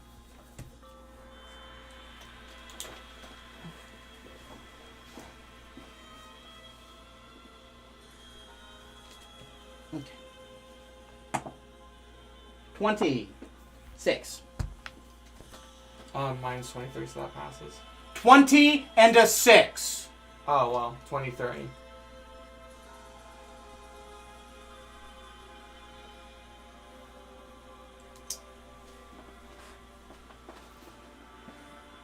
Okay, and then for...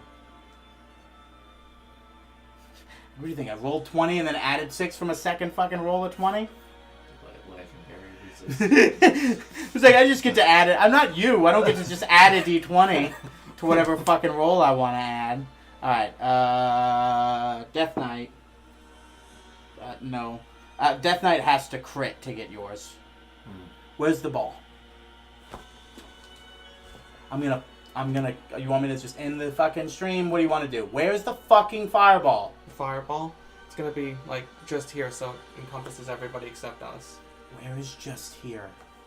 Point to where the fucking fireball is originating. Don't make me do the fucking work for you. 20-foot radius. 5, 10, 15, 20. Be right here. Okay, thank you. These are some of the things. When I do shit like that, when I do this, that's your guys' turn to do that. Not be on like, duty. Please keep working. Have answers to questions I'm looking for, please. I'm already struggling with 4 fucking different things. You guys can do this. So here, everyone but Evil Basco again. So Clayton.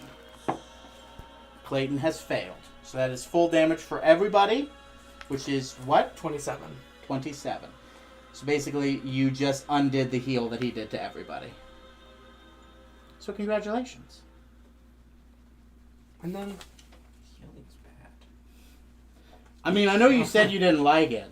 I know. I still don't like it. All I have to do is just revert everybody back to 1 plus what they were originally. And then, if I can, I'm going to try and command, for whom the bell tolls with thee, to come to where Mac is and try and, like, pry him free from the bone claw. I mean, he still has access to Sanctuary, don't he? Yeah. Guess he'll cast Sanctuary on Mac. Is that on Mac or is it on him? I don't know. I'll allow you to make a hit with that. Okay.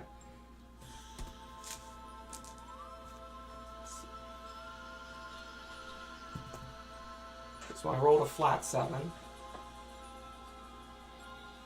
You know the modifier? No, not for hitting with... Why? I don't think I've ever been told that. Well, pull up your... Why would I not have told you that, bud?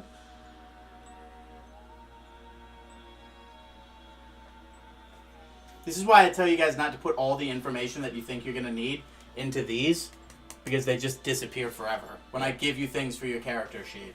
Okay. I don't have it then. So he fails.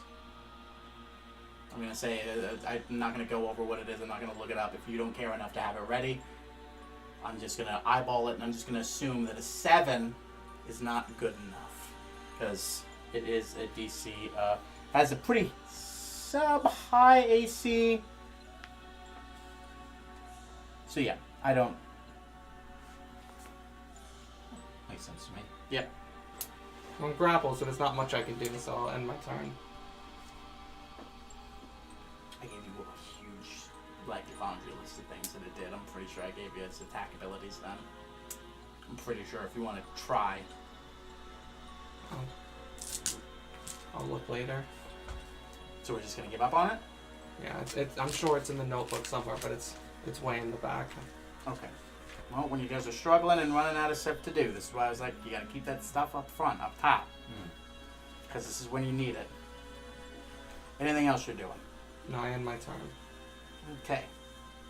So now it's the bad guy's turns. Death Knight.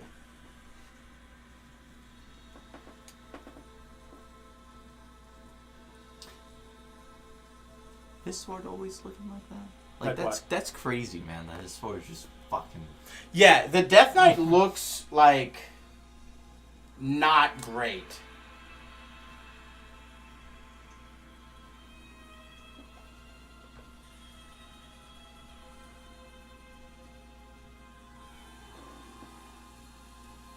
Yeah, it just sort of oozes undeath, essentially. He is going to put, as a bonus action, a staggering... he's going to cast Staggering Smite. Or, let me just say, a smite. One of the smites is on his sword. You don't know, but it's staggering. And then he's going to make his 3 attacks against you, Mr. Korvac. 28. 28 again. Hit. 13. Does not hit. Really? Okay. So, the first hit is going to have the smite attached to it, but I'm going to do all the other damage first just to make things easy for us. Oh, it's a D10. He's using both of his hands. So 8 slashing, and then 11 slashing. So 19 total slashing. Then we'll do the D8. For the 48 for necrotic. Wow! 11 necrotic for the first one. 14 for the second one. Now we have Staggering Smite. I need you to make a Wisdom saving throw. Alright. How are you looking with necrotic? What's Basco doing next turn? What's Mac doing next turn?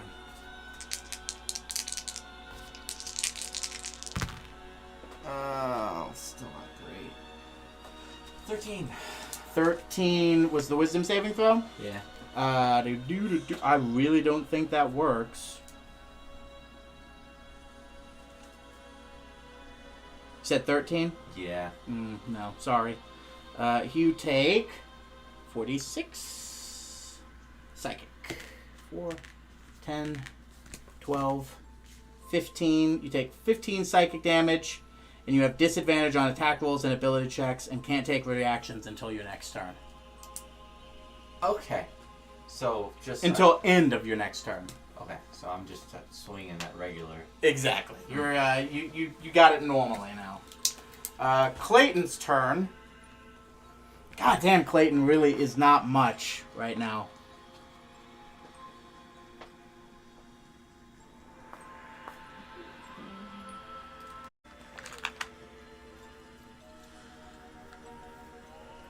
Okay. So it is going to pick an area of 20 foot square on a ground I see. Where's that really wants to go?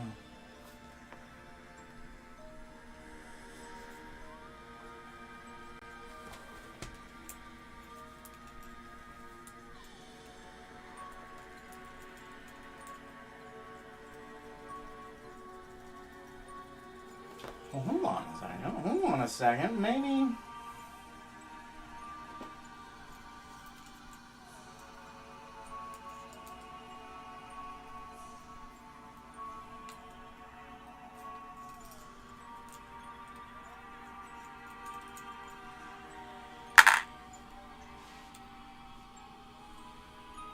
What is his spell attack DC? Let me modify that real fast. So 5 plus efficiency, plus 11. What's your DC, Josh? My DC... I'm serious, your AC. Yeah, my AC is 19. So on an 8 or higher, you are enfeebled. Your strength attacks until the end of your next turn. Where you can make Constitution saving throws to beat it. But basically, you do half damage on strength damage. Wow. Luckily, he ain't got no Hobbit friend to help him. Reroll his ones. There's no Nega Mac. That's what you get for being racist. Careful what you say. I know you like to say you don't say things wrong, but you do a lot, and that was really close to being something you shouldn't say. So we're gonna continue. I'll get that. It's like, where is it? I have health? Is he gonna move? Yeah, he'll move to right here. Kind of hover underneath the eagle for protection. And then it's Korvac's turn. Okay. So you're not enfeebled. Nope. Just. And he has 1 more HP than he did than last turn. Normal consecutive stabs. See, this is why, like, now that you're fighting against it, you see the beauty of why healing really, it looks bad. Because you guys were like, he's healed. And then it's just like, in 1 move, you undid his entire turn. Yeah. And it's just sort of like, did he? You did something that 1 turn could interact. And when it comes to fighting them, Thomas? Fix me. It's just actions. I can't fix attack rolls. Well, Yeah, I guess he never has fixed an attack roll, hasn't he? But please look it up. I'll roll my other 2 attacks. So that's a 30. Believe it or not, that doesn't hit. yeah, it's just So in that one, a 30 and a 26. those are both pretty good hits.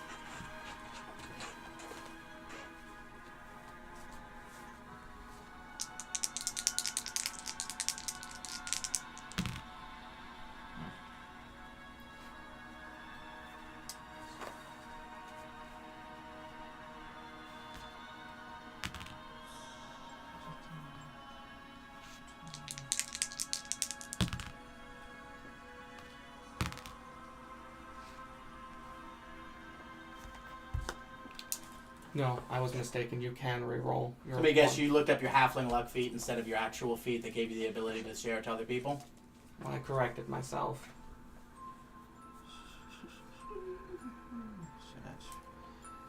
So I was looking at the exact same thing. So the first hit was 20 damage. The second hit is 18 damage. So 38 total? And then, 20 and 18, 38 total? yep. Okay. And then that re-rolled 1. Let's see what happens. Rolled another 1. It was meant to be. Wow. So, All right. I was like, he's absolutely like re-rolled once on attacks before. I was like, you're fucking the luck feat thing. Just take a minute, take a breather. You're not in poltergeist or in a bad thing. Just, you're fine. Just chill. We got it. And this is my bonus action. Crack. I haven't crit once this combat, so You're destined to do a lot in a bit. yeah. So yeah, exactly. So that's a 30 to hit. No need to roll any damage. He had 2 HP left. Oh my god! I get to kill him with the back end of my staff.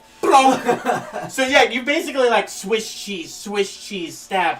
Like, I haven't narrated a lot of the last bit of combat. I apologize. Things have been stressful. So you fireball here, cast everything, fire, everybody moves, ray of enfeeblement launched on you. A lot happening in a little bit of time. Everybody wants to sort of kill one person to put the edge on another.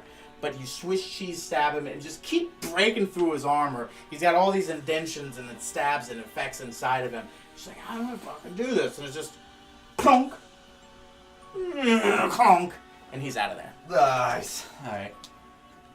5, 10, 15. No! What? His cape came off? Well, it's supposed to. Okay. I was like, is that supposed to happen? He's one of those like modulated ones. Neat. I love how you're just putting yourself between both the bone claws. Yeah. Now I get advantage as long as you stay there. Hold on. But they get advantage. But you already have advantage. Yes. Does one get an attack of opportunity? Yes, for it stepping does. in? Yes, Oh, it does. Oh, So I'm going to get rid of... Since I don't need the Death Knight, I'm going to make this thing. Because this is the better app for using stuff.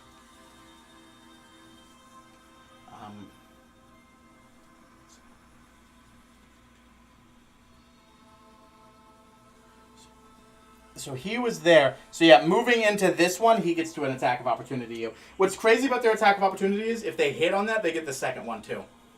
Oh. Yeah. So. 23. Yeah, you hit. Okay, then I'm going to make the other one. 17. Miss. Hey, forget about it. So 3d10, 9, 22 piercing damage. Ouch. I thought you had 19 health left for a second. Yeah, no. I'm like, good lord, man, what have I done? I'm fucking you guys up more than I thought. Now I understand why Thomas is so stressed. No, I'm invincible. Well, remember, you. Worst comes to absolute worst. You have a wish sword. I just wish we were all at full health again. Anything else from Korvac? That's it. That was my bonus action, my action. Oh, okay. So the undead are off, and so is the Death Knight. Alright, Bone Claw's turns. Alright, Bone Claw numero uno, that's just sort of leaning right into you. Union strike. What? Alright, 26 to hit, Yeah. 20 to hit. Yeah. Yeah! 10, 17, 19, 23 on the first one. 4, 10, 17, 21 on the next one. You can now power would stun me. Don't tell him. Alright, so I'm going to say, because I slipped up on it, it's my bad. You were grappled from the bone claw that hit you. From here? Yeah, he has a reach of 15. I just wasn't sure if I was... Okay, yeah, alright. But we already moved past it. I'm going to say at this point, now you are grappled. Okay, so you like just pulled me close. Well, yeah, okay, yeah. Because I'm like, we skipped it, you know, whatever. But now you are for sure grappled. Mm. We have this right here. What are we doing? Mm-hmm. Frightened? I'm just going to give you frightened. Yeah, that way we know. Do we have any other effects that we need to give out? He's grappled. Yeah.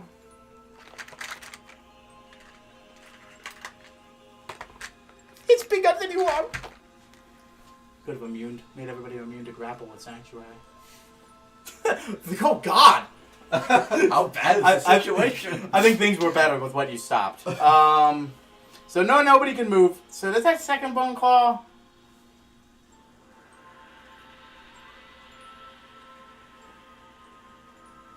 You can only attack the person who's grappled too. So Thomas, with your higher DC, I rolled a 17 and a 23. The 23 hits. Okay.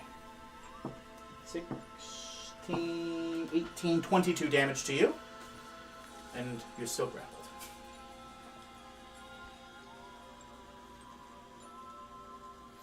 They can't do anything else.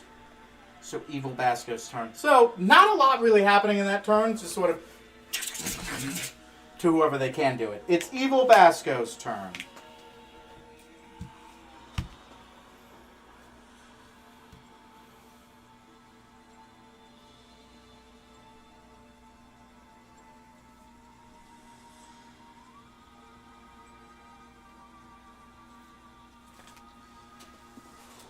I need Basco to make an intelligence saving throw.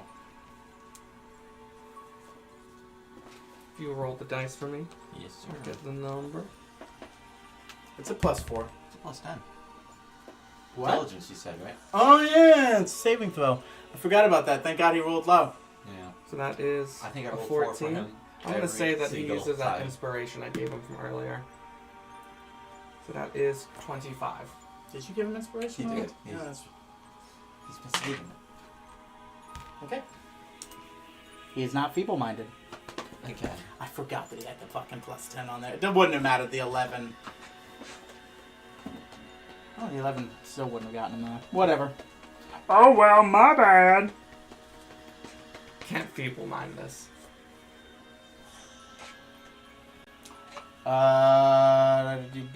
daddly-dee-daddly-doo-doo-daddly-doo. Basco's not going to do anything else. He's going to chill right where he is.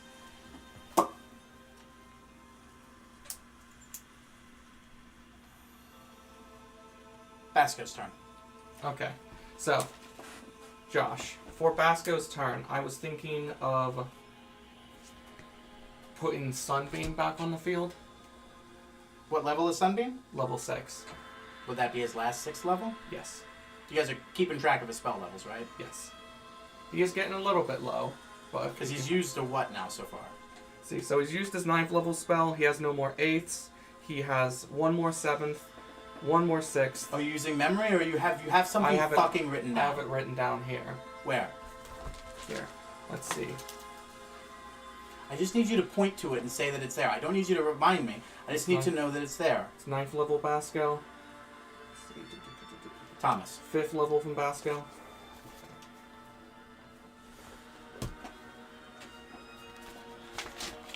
Tally marks, for the love of Christ, my guy. Make it all one unionized place so that you're not reading the entire battle sheet to know what happened. Make a tally mark. Has he done a 9th? Tally mark. Has he done an 8th? Tally mark. Has he done a 7th? Tally mark. Make it 1,000 times easier for yourselves. So I think he's going to cast Sunbeam. Yeah. That's accurate. And I figure he will... Oh, actually, can I see Basco real fast? Mm-hmm. Oh, I think that's Mac. I'll look at it. I have it here. I'll make sure it's actually right.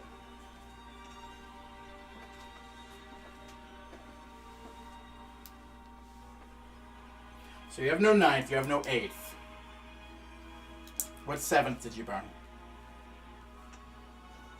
Thank you for actually doing what I asked, Josh. Mm-hmm. Why was the 7th burned?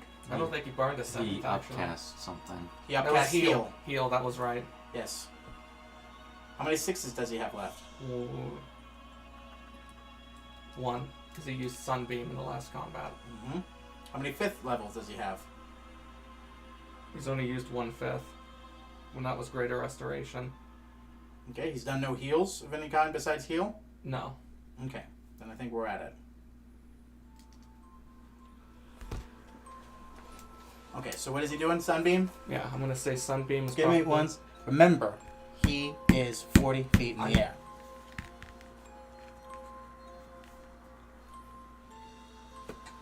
It's going to hit Clayton, and it's going to hit this Bone Claw right here. How? Isn't it a line from you? All he has to do is...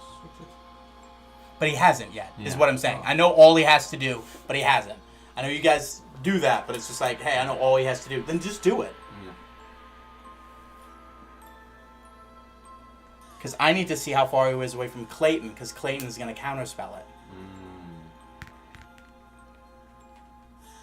Yes. But it is a spell at what level? 6th level. Okay, he doesn't have any 6th levels yet left. So he's going to have to burn one of his 4th levels and hope for it. So he's upcasting it above once. So he brings the 6th down. So now it's a 15. It was a 6th level, right? Mm-hmm. It happens. You rolled a 4. Okay, cool. So that will be Constitution saving throw from him and Clayton. That is 68 radiant damage. Does he have to make one? No. Are you sure? I accept No. the challenge. I don't wanna. Fail from the Bone Claw. 20.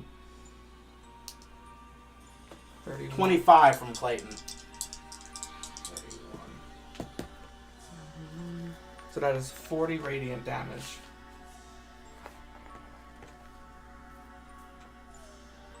Okay. 40, you say?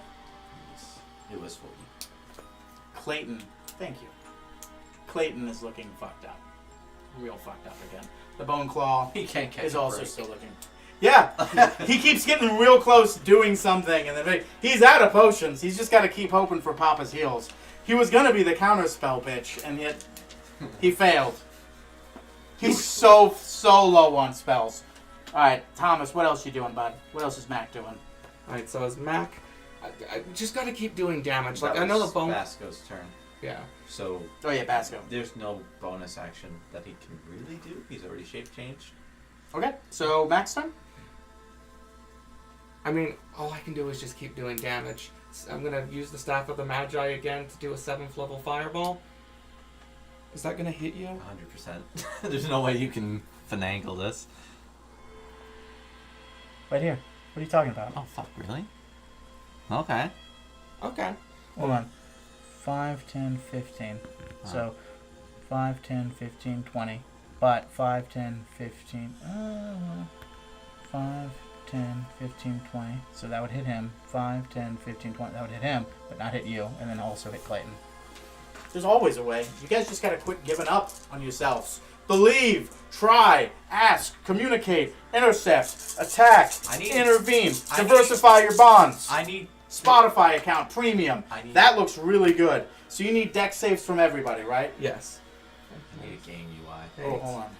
10, 16, I was gonna check to 22. see if that did hit your 27, blow up your own fucking stand for the lulls. 31, Hey, Twitch 33, Addict, appreciate you for 37, stopping by, Butterino. 41, 45. No, 44. All right, Bone Claws. Can I get a reroll from your ones for the Bone Claw? No. Okay. I've already used it for Korvac. So one got an 11, one got a 17. Alright, so they both fail. So gotcha. And then remember, I don't know what your number is. You do. Yeah. I'm gonna just say he's off the table. No matter what. Burned it to a crisp arena. He had 3 health left. Holy shit. He had 3 health left.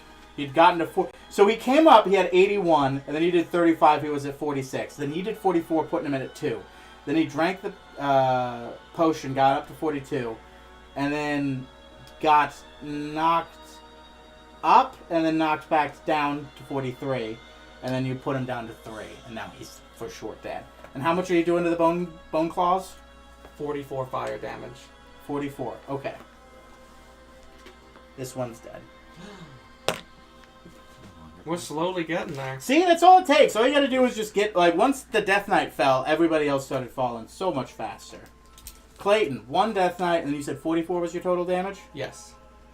14, Staff of the Magi. God, the Staff of the Magi is coming clutch this fucking Yeah, round. right? And you're like, I don't know why I need this. I already have so many spell slots. This is why! Don't forget, Basket. Preston's got some of my item cards somewhere. That son of a bitch. Alright, whatever. It's a shame. It is a damn shame. Alright, so we got 1 Bone Claw left. What else is Basco doing? Mac. It's the one attacking you.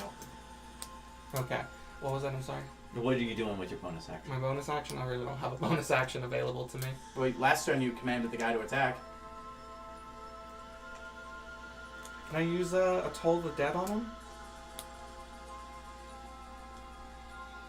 I know it's 2 that can be cast, but since I've already kind of used an action... I don't know where you got that it was 2. It was an AoE effect. That's why it hit multiple people. Oh, well. You'd know it if you'd know where it was and stop trying to just remember everything. We're humans. We will forget things. You gotta have them down for quick reference. I believe you as a person, but at the same time, I don't believe any of our capabilities to memorize everything. I have 5 different sheets here that I'm jumping between. So when you just say, I think it's this, that's why I'm like, I don't really buy it. Like, I don't think it has 2 attacks. You can't keep doing this to me because I gave you the sheet and said this is for you to hold now. I don't have it available to me because that's asking too much of me. So I will pull out this. I'd like to make a Toll the Dead against him. I'm telling you that you can't. Oh, bud. okay, sorry. You can, like I said earlier, you can use a command to make him an attack. I'd like to make an attack. Yeah, the whole AoE Toll the Dead thing, that's like a whole ass action thing. Okay. That's a nat 20. So nat 20. Sorry, bud, I don't think that hits. I don't think there's anywhere in the book where it says that hits. Bong. There was a damage roll for this. Was it D10? So 10 guaranteed, plus the 20, plus whatever you just... Sorry, 10 plus whatever you just rolled, plus your proficiency. So that would be 17 damage. Would you roll? 2 for damage. So 17 Not damage. good. I mean, Gorgat can roll that sometimes. Shut up. I'm doing some form of damage. I thought that he had 17 left, and then I realized that was the undead that had died earlier. So no, he's still standing. End the turn. Bone Claw has to attack you, so it will. 18 and a 15. Both miss. Okay. Good. Both miss. It's good because I don't have a reaction at the moment. So. Evil Bastards turn? Do it. Oh, I'm going to. He finally burns his 9th level spell. I'm going to try counter spell at level 8. It's good that you know he's burning a 9th level, even though he's making no verbal or somatic components, you metagaming fuck. Metagaming fuck.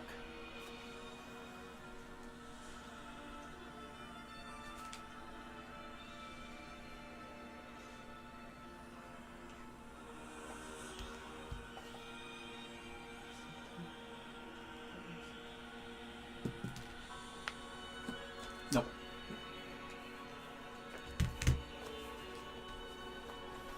Close. Just needed one more. What do you always want it to be? A Baylor. Baylor? Good attempt, bud.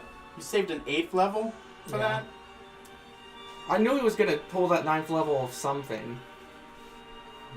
It's only a Baylor. It's only a Baylor! Something Hey, that it's completely counters my healing. It's a creature that's on fire next to a tree, Josh. And has a huge-ass health pool. It's only a Baylor. Alright, so he basically flies down. Somehow, Thomas knows he's casting a 9th level spell. Counter spells it. Tries to. Shifts into as he rises up and falls into Baylor. That was his action.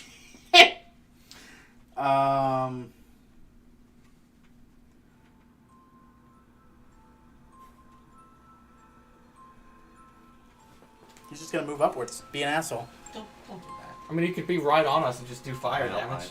I do it. You know. You have a reaction? Yeah, we passed that. Did we? Dang. Tell me, does a 20... No, sorry, 32 hit? 32? Yeah. It does. For 21 damage. 21? Yep.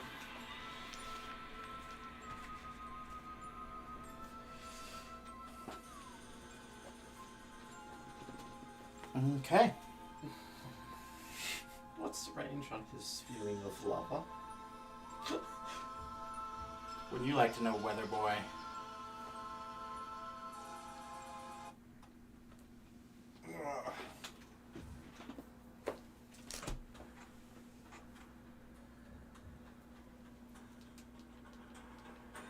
He sees that combat is clearly making a turn for your guys'. So this is his ace in the hole.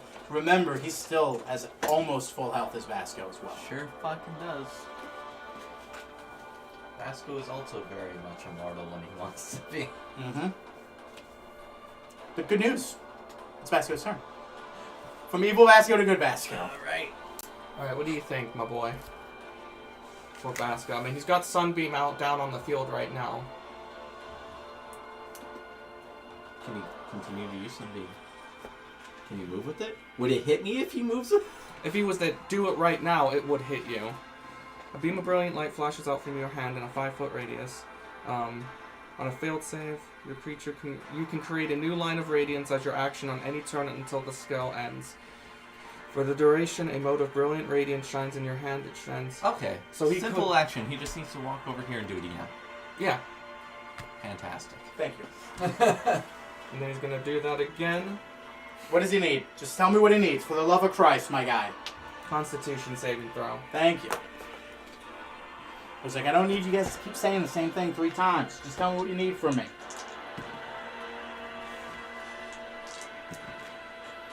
Con save 21. Beats it.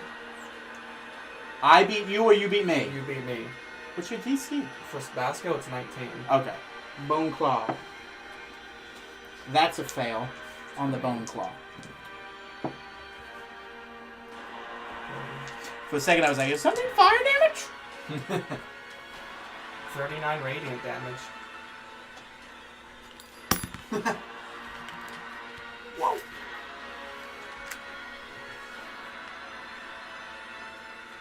Nicely done.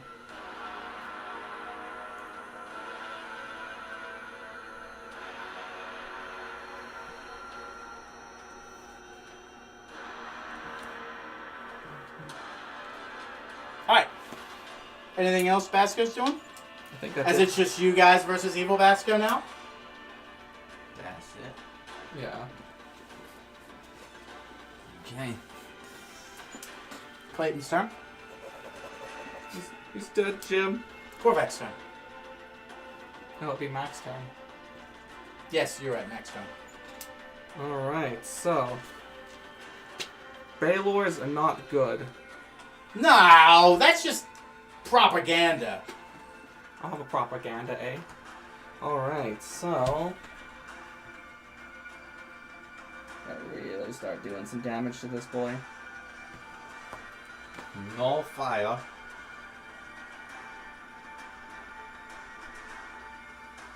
I think it's time to break out a lightning bolt. That's a spell? Yep.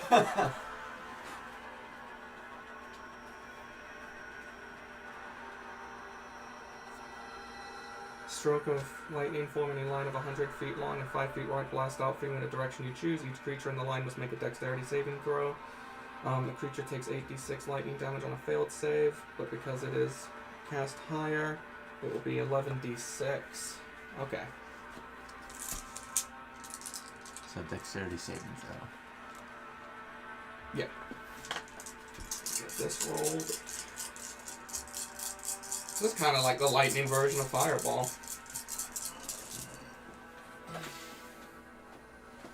4, 10, 11, 12, 13, 14, 17, 22, 27, 33, 39 lightning damage. And what save do you need from me? Dexterity saving throw. Hopefully Baylor's are not dexterous. Okay. He's going to use one of his legendary resistances to avoid this. Okay. Not the Baylors. Evil Bascos. Bascos. Unfortunate. So how much is half damage? So it was 39 total. So 19. Yeah. Okay.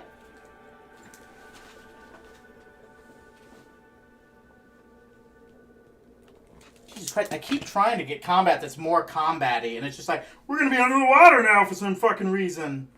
Like, give me combat. 5, 10, That's too much. 15, 20, 25.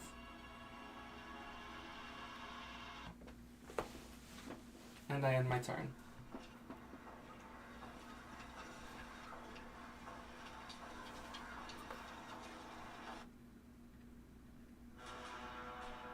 There we go.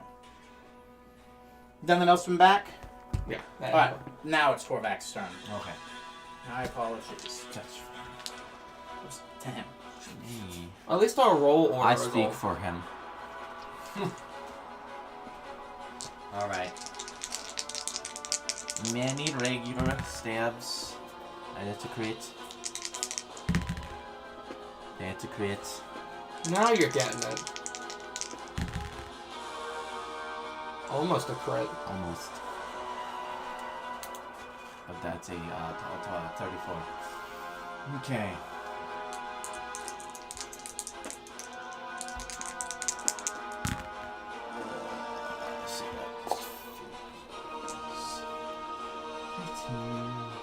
So that's 3 hits total, right? Yep. The regular hit was for 25. 8, 6, so 14. You take 22 fire damage. How much was that first thing? You said 25? Yep, 25. How's your region holding up? I know you don't get it this time. The next hit is going to be baseline 10 of the 18 plus another 10 would be 28 plus this would be 37 plus 5 would be 13. 20, Yeah. yeah, 12. 7 plus 5 is 12. Yeah, 45. 45 total? That was the crit? Yes. Wasn't the first hit a crit as well? No, I rolled the first one as a regular. Just Oh, hit regular. okay. I was like, what the fuck happened between I those did two? it in reverse earlier. I was like, you just made fun of him for doing less than 19 damage, and then you rolled 18 as a crit? Yeah, right. So that's 20. 28. So that is 36 Okay. plus another 18. So it's not 36. Sorry. 54? Yes. And then my last bonus hit. Please die. Of course, his bonus hit. Who could forget his bonus Can't hit? forget 24 hit. Luckily, Baylors are pretty big. Yes. So that is a 29, 8, which would be 30. Sorry, 37 plus 18, which is 40. How? On a backhand attack? No, this is a critical, so it's a regular hit. You did another crit? No, this is regular. My apologies. I'm sorry. My brain is frying out. Yeah, all of ours is, but please, Yeah, come on. I'm so I cannot sorry. keep vetting you guys. Sorry, hold on. It's just 29. Thank you. I suggest second wind. No. He sorry, used his bonus action I right did it. there. It's done. That's it. I'm still at 150. I'm fine. Okay. So you took that. You took the 22 from. You take 3d6 every time you attack him, kind of like you did with Okay. the Rimmeraz. Yeah. But now that you're starting combat in his turn, you do it again. I told you that 22 earlier, right? Yes, You've already and put it I've in. marked it. Yes. Okay. So now you take it again because you're in his region.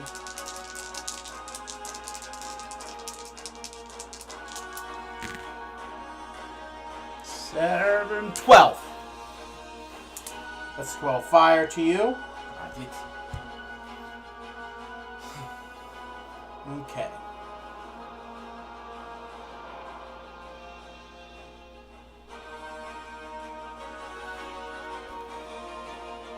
How far is he in the air? Maybe, what, 40 feet? You'd be 40 feet in the air. Okay.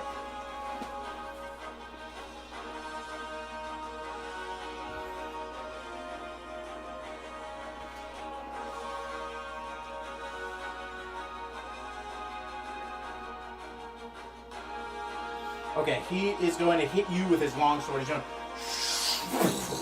like a Final Fantasy villain coming down on you. Cool. Okay, it's a plus 14. Uh-huh. So does a 32 hit you? Yeah. Okay. Would you like some heals? So this is you take 14 slash. Oh no, sorry. 14 plus 8, 22 slashing.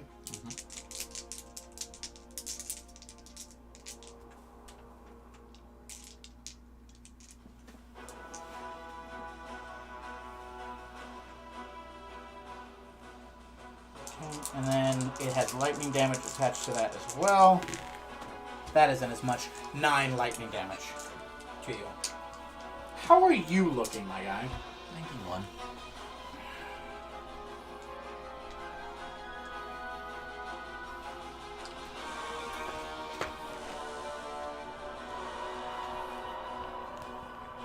Did you just step out of range? He's just out of range of something really fun that I was going to do to him. My stand is also in front of me, and I'm hiding behind him. If he...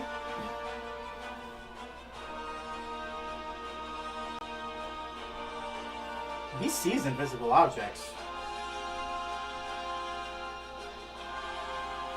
And he would know about it too, because he's evil Basco.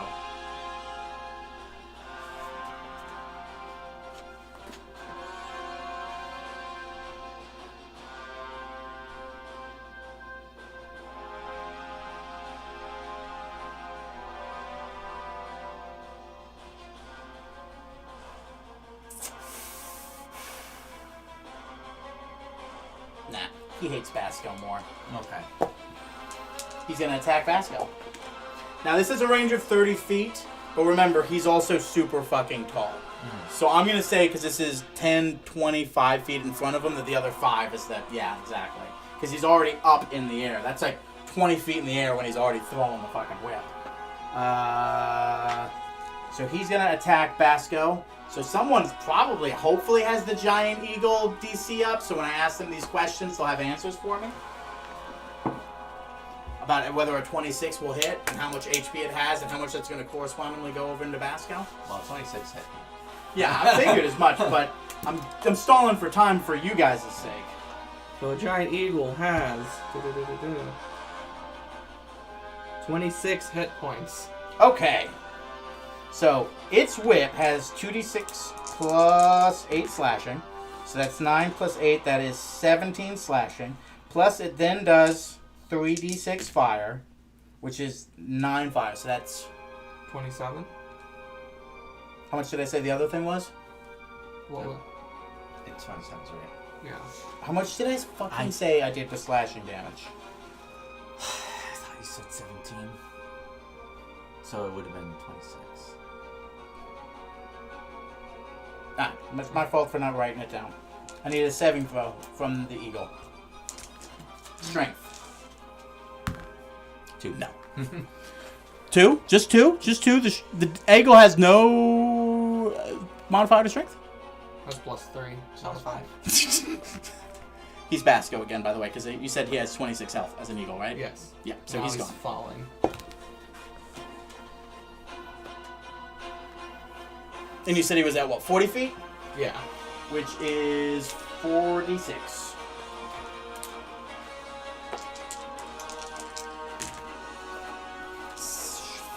$13. 13 to him? Okay. Bludgeoning.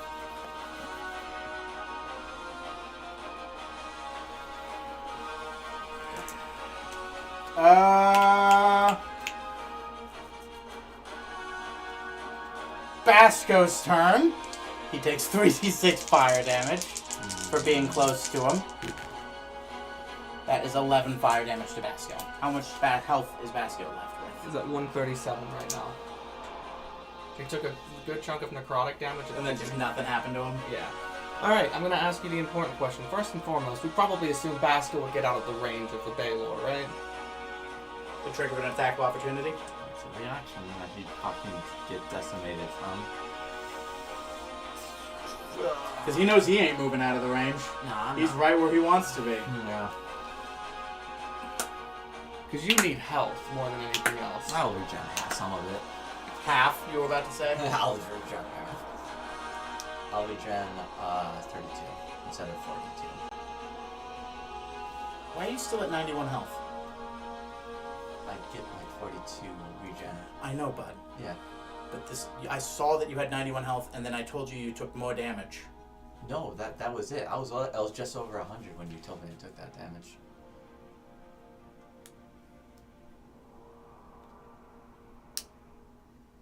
I could have sworn I saw you at 91 when I told you took the 22 fire damage. Right? And then I told you that... Oh, yep. I understand what happened. I understand, it's my bad.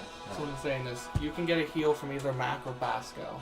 Now, we're both relatively low, but I can get... I'm gonna need an answer, guys. Just hit him with something. Can you harm something? Yeah. Alright, well, we've already got Sunbeam up, and that's a good chunk of damage, so...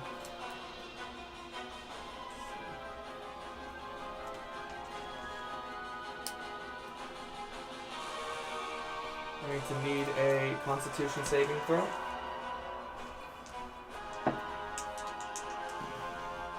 Eight. No. 13. 26.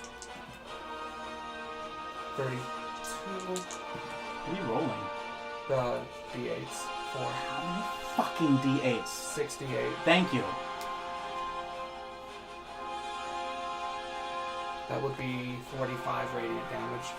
The next time, please roll 6d8 instead of 2d8 4 times. Once again, just keeping that up here. Can we please stop doing that? What'd you say, 45? Yeah. Okay. You guys are like, wow, he's being a real asshole, but you guys are not doing anything I'm asking you to, so please, just help me out here. 253. Just answer the question I'm asking, not the D8s. What are you rolling? Dice. Help me out here. Okay, I need dexterity saving throws from Basco and Korvac. Alright, this will be Korvac. That's a 22. There's a nat 20 on Basco. Okay, some bitches. Where'd it go? He's right underneath your book right here. Okay.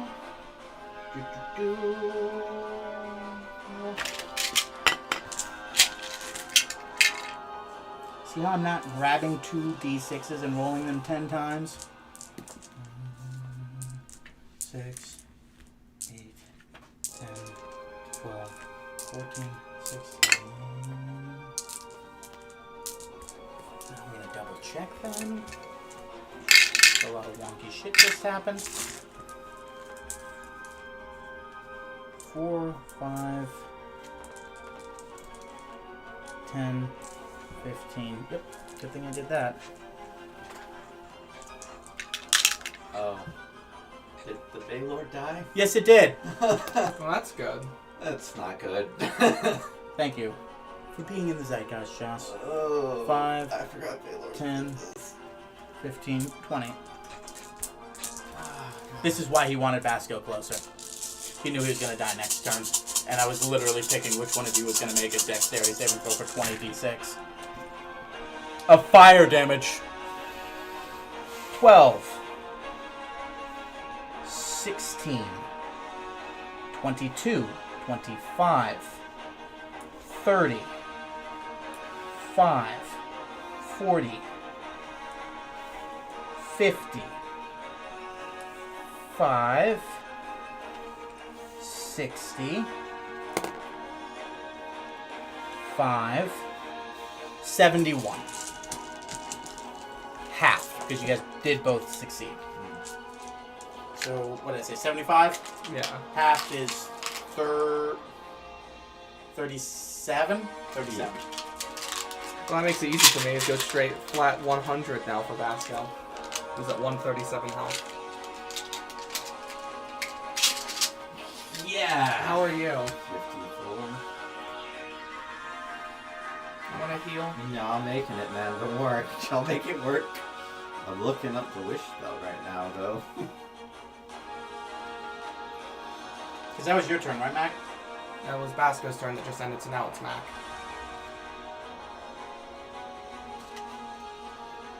Are you going to burn one of your wishes to heal us all up again? Now, some damage did go over into him, so he's all right.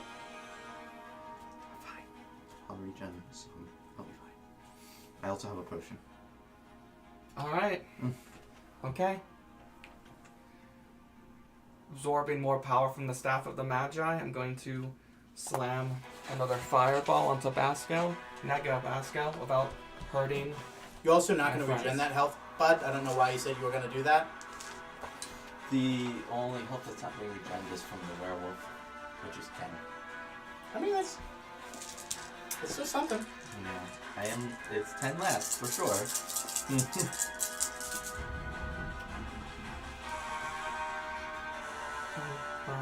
6, 12, 14, 16, 21, 26, 31, 34.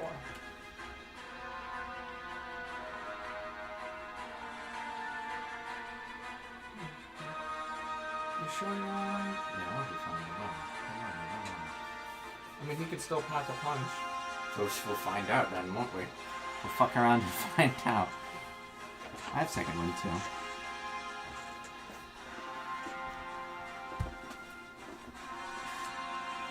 Give him some good old wallops. Wallop and grommets. Yeah.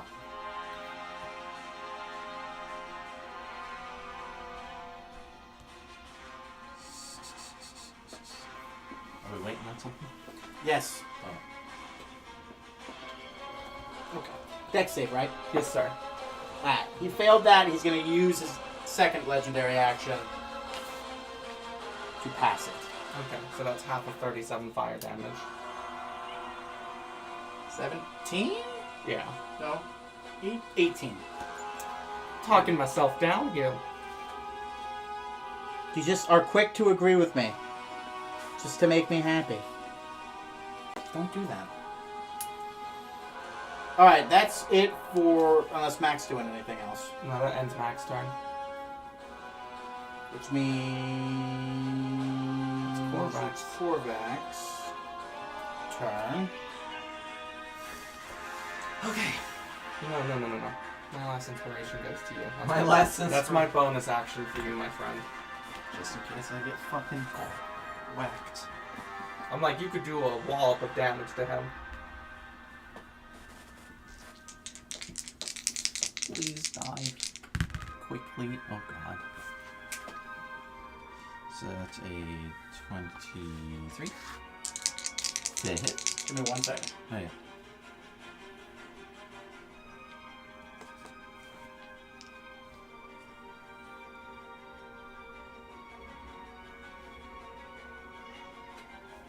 If only you had more health. It's fine. What, if I could just, like, do things? Oh, yeah. Oh, you mean pumping full of blood? Just like before. Just like the olden times. Yeah.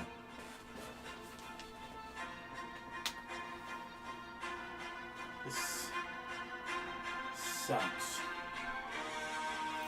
He put himself in a corner here, and I don't really know if he knew that.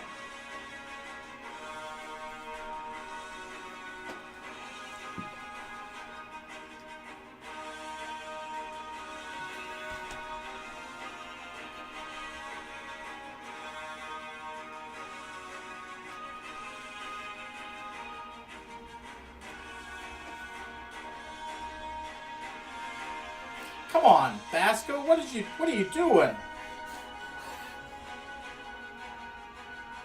Have we reached the point of the fight where even evil Basco is poison spraying? Well, I was just thinking maybe actual Basco didn't have an exit plan after. No, not that. Found one. Okay. Tell me the damage you do Sure. from the one hit. Yeah. Don't say so. Oh, sure. No, I don't mean to. I was just like, yeah, sure. I was like about to just fumbling my dice. We need to get rid of this attack so I can do my thing. That's why I told you to stop, so I could look up what I was doing. So that is 22 damage. I'm just gonna put it over here. 22? Yep. Oh, okay. You guys are acting like you're doing lots of damages or something. Okay. So he's a warcaster, which means he can burn a reaction to hit you with a single cast spell when someone hits him with a melee attack. Oh. He had almost no single person target spells. Oh. Like I'm looking, I'm like, slow? I'm like, that's not really gonna stop me. I was like, hold person? I mean, he's got hold person on there twice too. We really want you to know. I have it, guys.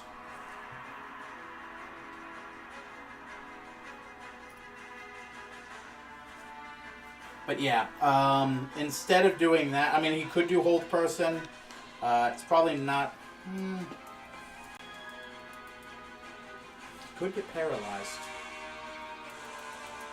Why don't tell me and you just tell me what I need to roll? So, because I might just blow inspiration regardless to try to avoid it.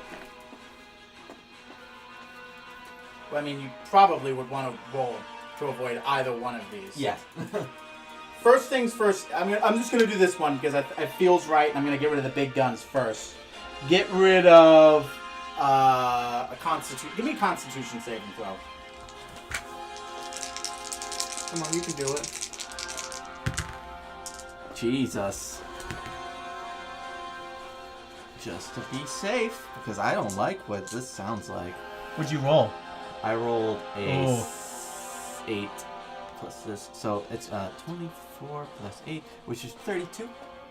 Just to be safe. A little I was bit just saying, I'm like, come overkill. on, a bit overkill. You just burned your only bardic inspiration.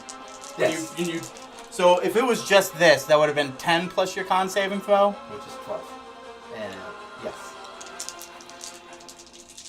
He just really wants this fight over. I just don't want to get... No, you actually, if you hadn't rolled that, you would have failed. Yeah. Half of this, necrotic. You've taken a blight to the face. Oh, the necrotic. 14. They know you! They know you don't like it. Who likes necrotic? 14, 17, 19, 22, 27, 31. Half of that is 15. You take 15 necrotic, my guy. Okay. You may now continue with your attacks. Yeah. Alright. Oh, wait! Am I missing? Fuck him up. Okay, so that's a 30 to hit. A 29 to hit. And we don't know what the bug section is going to be yet.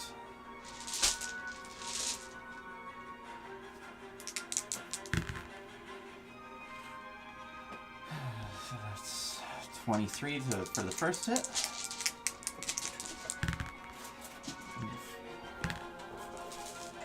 23 to hit or damage? 23 to damage. What was the hit, if you don't mind me asking? It was 30. And then the last hit? The last hit was 29 to hit, and it's going to be 24 to damage.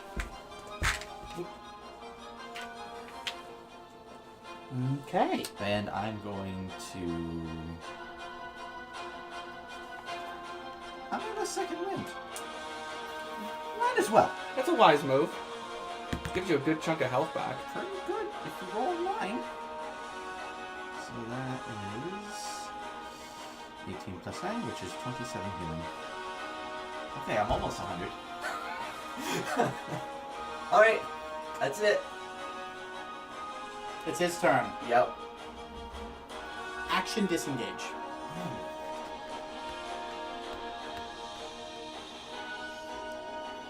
Actually, it's here, right? Yeah, so 9, 10, 15. Diagonals. Okay, so.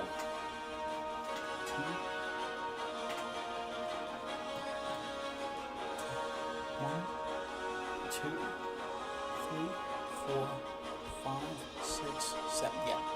Even if I didn't do the diagonals, I could. 1, 2, 3, 4, 5, 6, 7, 8. Yeah. I need everyone to give me a dexterity saving throw.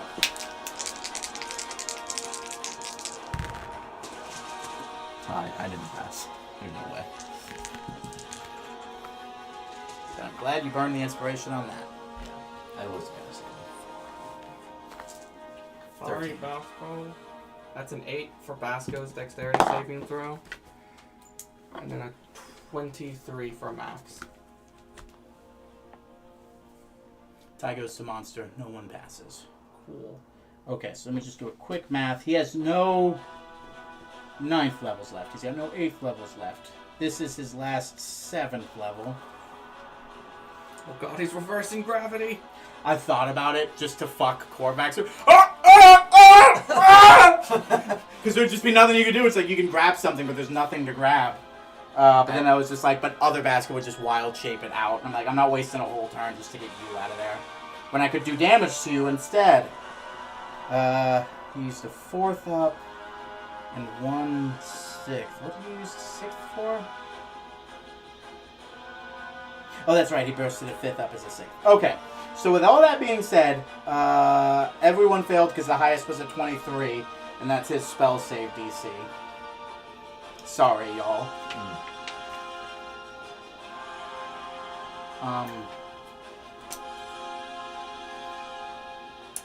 This is gonna be 7d10 fire damage. It's Firestorm. Okay. And all of this fire spreads inside Ryan's area. Okay, so 13 plus 11, 24, 28, 31, 32 fire damage to everybody.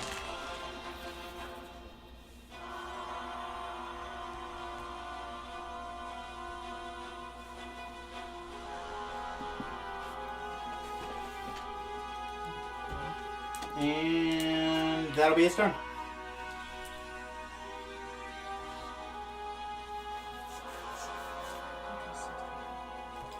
Alright, so now we're... Oh, Thomas, you take that twice because you're standing beside as well.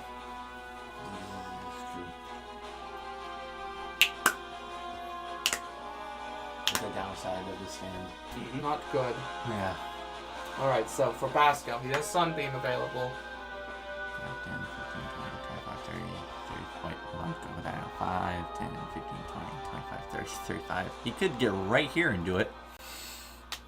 Face to face with the other Basco. Okay. Isn't that? What do you need from me?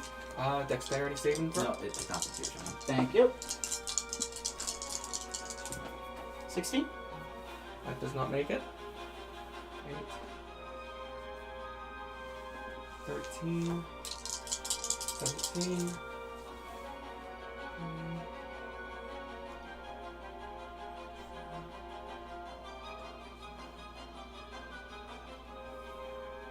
That is 43 radiant damage. Alright. Now it is Mac's turn. He's looking alright. Not Mac. Him. I don't know how Mac's looking. Probably not great. No. I'm alright. I'm doing alright. I need you to check. I just need you to tell me what you're doing. What damage do you have left? I can do one more 7th level fireball. More fire. Yeah. Baby, we didn't start the fire! Alright. 7th level fireball onto Evil Basco. What's the range on fireball? Is 120 feet. 10, 20, 30, 40, 50, 60, 70, 80, 90, 100. Okay. Just making sure that you don't hit Basco as well. 3, 5, He's going to use his last legendary resistance. 15. At least we're getting rid of him. 21. Well, he can't use them against yours, can he? 27. 28. Whack. 31. I cast Whack. 32. 35. So that is 45 damage to 20. 35 plus 6 is 40? Sorry, 41.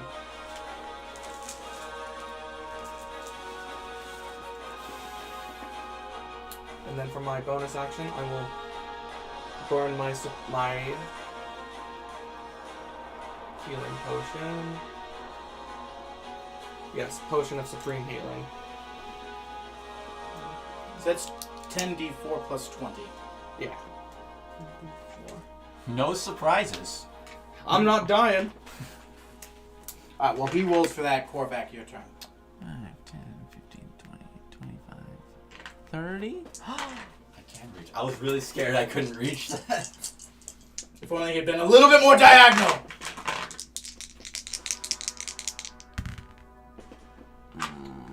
That's a 30 to hit. That's a crit. Alright, hold on. Do the 30 first, because I'm doing Warcaster again. Yeah. This one would be, wow, okay, the highest rolls I could be. So that's 29. Okay, I need you to make a wisdom saving throw. I was debating which thing I was doing was going to go first. So I actually got a 21. Does that work? That's 21? Yeah, I got +1. So Oh, okay. I thought you were adding that as well. No, DC is 23. You are held, which means you are paralyzed. Only the first attack hit. fair enough. So until... So yeah, the target must beat on Wisdom saving throw. At the end of each of its turns, the target can make on Wisdom saving throw. On a success, the spell ends. But until then, he's concentrating on making sure you are paralyzed. Let's just grab this so we can go over what that means to everybody. Cannot move or speak. Automatically fails strength and dexterity saving throws. You're also incapacitated, which means you make no actions or reactions. Okay. So, after that, it automatically becomes Evil Basco's turn. How much health are you getting every turn? 32 when I'm on fire. So what's your total health regen when you're not on fire? 42. Gotcha. Yeah. So what's the 32 coming from again, if you can tell me everything? So there are two under 50% that are 11. So that's 22. And then there's while raging, I have 10 plus 1 condition recovered. And then the water wolf gives me another 10 always. Nice. Nice.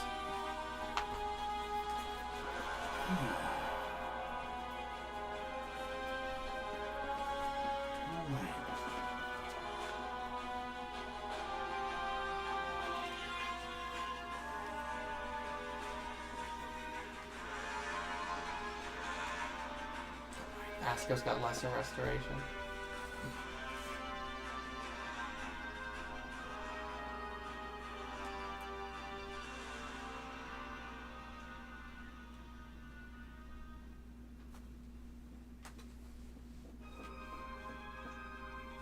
Wow.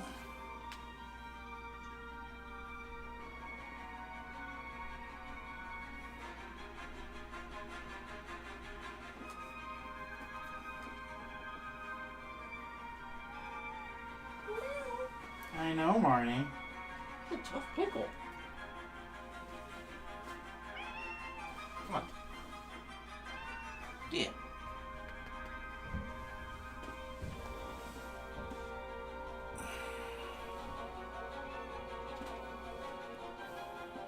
He has one move left.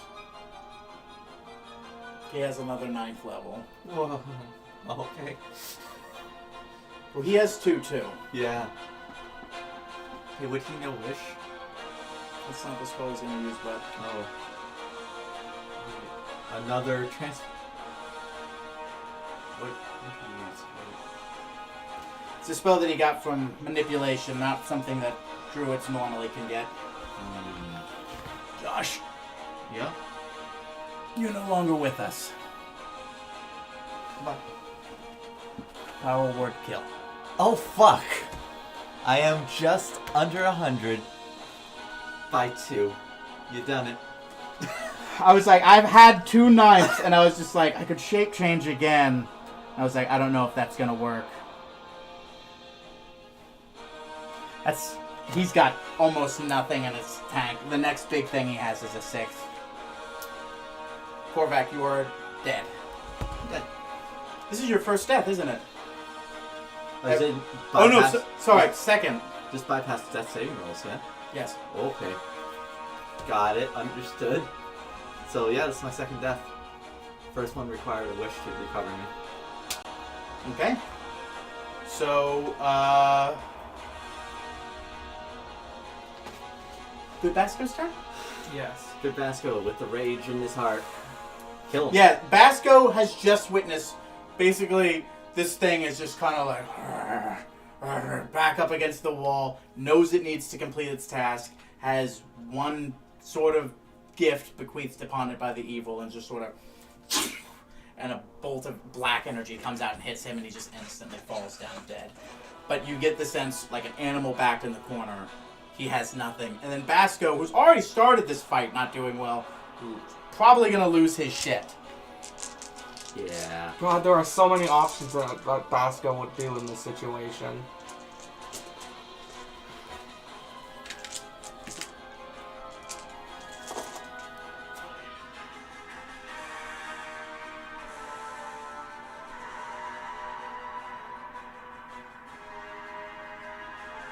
Let's smash him with... Still got Sunbeam going. This is something you guys should have thought about while I was going on. There are 3 of you and just 1 of me. Yeah. We're coming at 10 o'clock already. Hey, we have a twin cast. Can we... How does... Twin cast has to be something that is One target? single target. Oh, that's why I can only use it on haste with that character. Okay, never mind. Why, never mind. Does he have a single target deep damage? I literally went over this 5 minutes ago, didn't I? He doesn't. No, he does. It's, Because I just used it on Blight. you. Blight. What level is It's Blight? 8d8. It's a 4th level. It's a 4th level? Do Yeah. it. Twin cast Blight. Okay. So 2 Constitution saving throws. Yes, sir. Fail. Fail. 3 and a 4. No legendary resistances left. You burned it all on him. Nice. First person that might potentially fail. Everybody else could only fail on that one. You'll have to roll and hit a 2 for your resurrection table. What is so, huh? 10% chance! Korvac made it all the way here just to perish? Became a monster for That 2 is- combats. The first amount is 24 necrotic damage. On 8d8? Yeah. I rolled pretty low on the first go.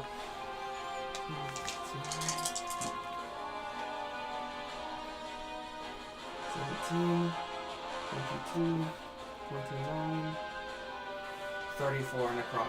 It's like, I'm gonna give you these, because I've asked you like a lot to just roll 8. And you just refuse. And I get it, because you want to spite me. You want to say I can do it without you. But you're literally making your job harder for no reason. What did you say? 30 on the next one? 34. 34. Let me ask you this. How does Basco want to do this? I just love the idea of just... like, and then just 2 black beams just go into him. And then just deteriorate what is already deteriorated skin. Yeah. I would say, yeah, it just burns through it into the core like he's going to grab, like, Evil Basco's heart or something. But he can't because he's 30 feet away.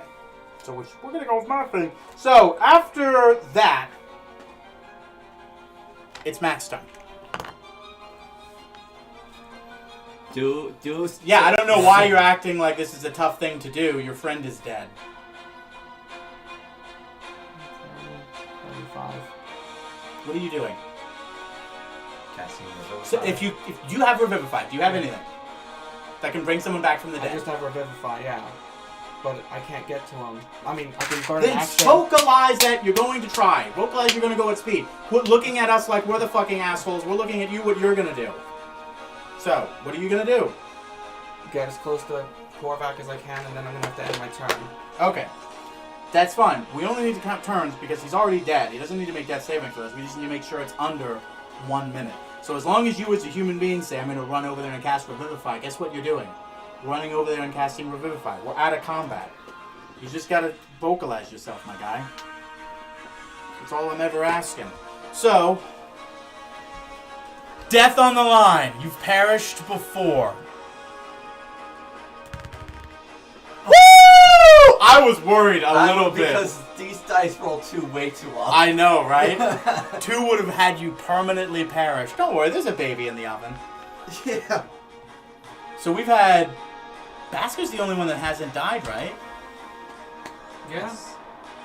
I felt like he's come close. He's come real close a lot. But Mac once, Basco, Korvac twice. Getting a call. And on that... I say we'll take our break, order some food, and come back. Yes. Yes. Rough stuff, guys. Thanks for keeping up with me in the middle where it got rough there. You guys just gotta stop hunkering into that shell. I just need you to communicate. We didn't just talk. We didn't heal once. We did it. You didn't heal once? We didn't use a heal in this fight spell-wise. We merely just powered through DPS-wise. You drank a potion. You drank a potion. I did second ones. But these are all inherent consumables. I mean, I wouldn't say a potion's inherent, but no, you're absolutely right. I'm trying to think. I was just like, they did use more healing than you guys did. Congratulations, guys. You did it. You killed Evil Basco. And I still have a teleport for us if it, shit hit the fan. He's at a 7th level this entire time, is what he's saying. If I had targeted Basco, because I was thinking, who am I going to kill? How much health did Basco have left? You had 68. Okay, so I was either going to kill you or Basco. And this would have been the roll for Basco. So Basco would have came back too. Not that time, though. How great would it be if Evil Basco killed Basco when Basco wasn't here? Oh my god. It's kind of karmatic. Karmatic? Alright. Yeah, definitely we all need a break. For sure. I know I fucking do. Yeah. Was that Eddie calling you? No, I haven't even been reading that. He Is everything- called me 9 times. It's like, I need you to pick up. I need immediate help. I'm like, I can't. I am in the middle of something. Okay. Alright. Let's take our break, gentlemen. Yeah. We'll be right back, gang.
Yeah, sure. We're unmuted, by the way. I didn't say anything sexual. Oh, I just, I figured, like, I'd have to let you guys know Yeah, it's yeah. fair. Yeah. Oh, gosh. It's going to be nice to not have this fucking book open in front of me. I just want to,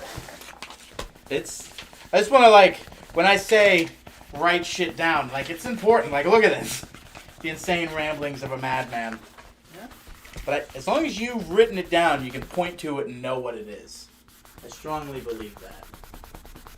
Welcome back, everybody. Sorry for the delay. Ugh, it's been a long evening.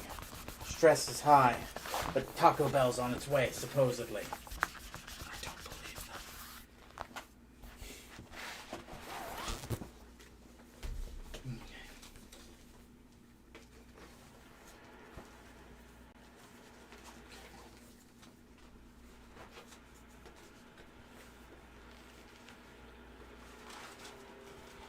You good over there, Josh? Yes, I got it.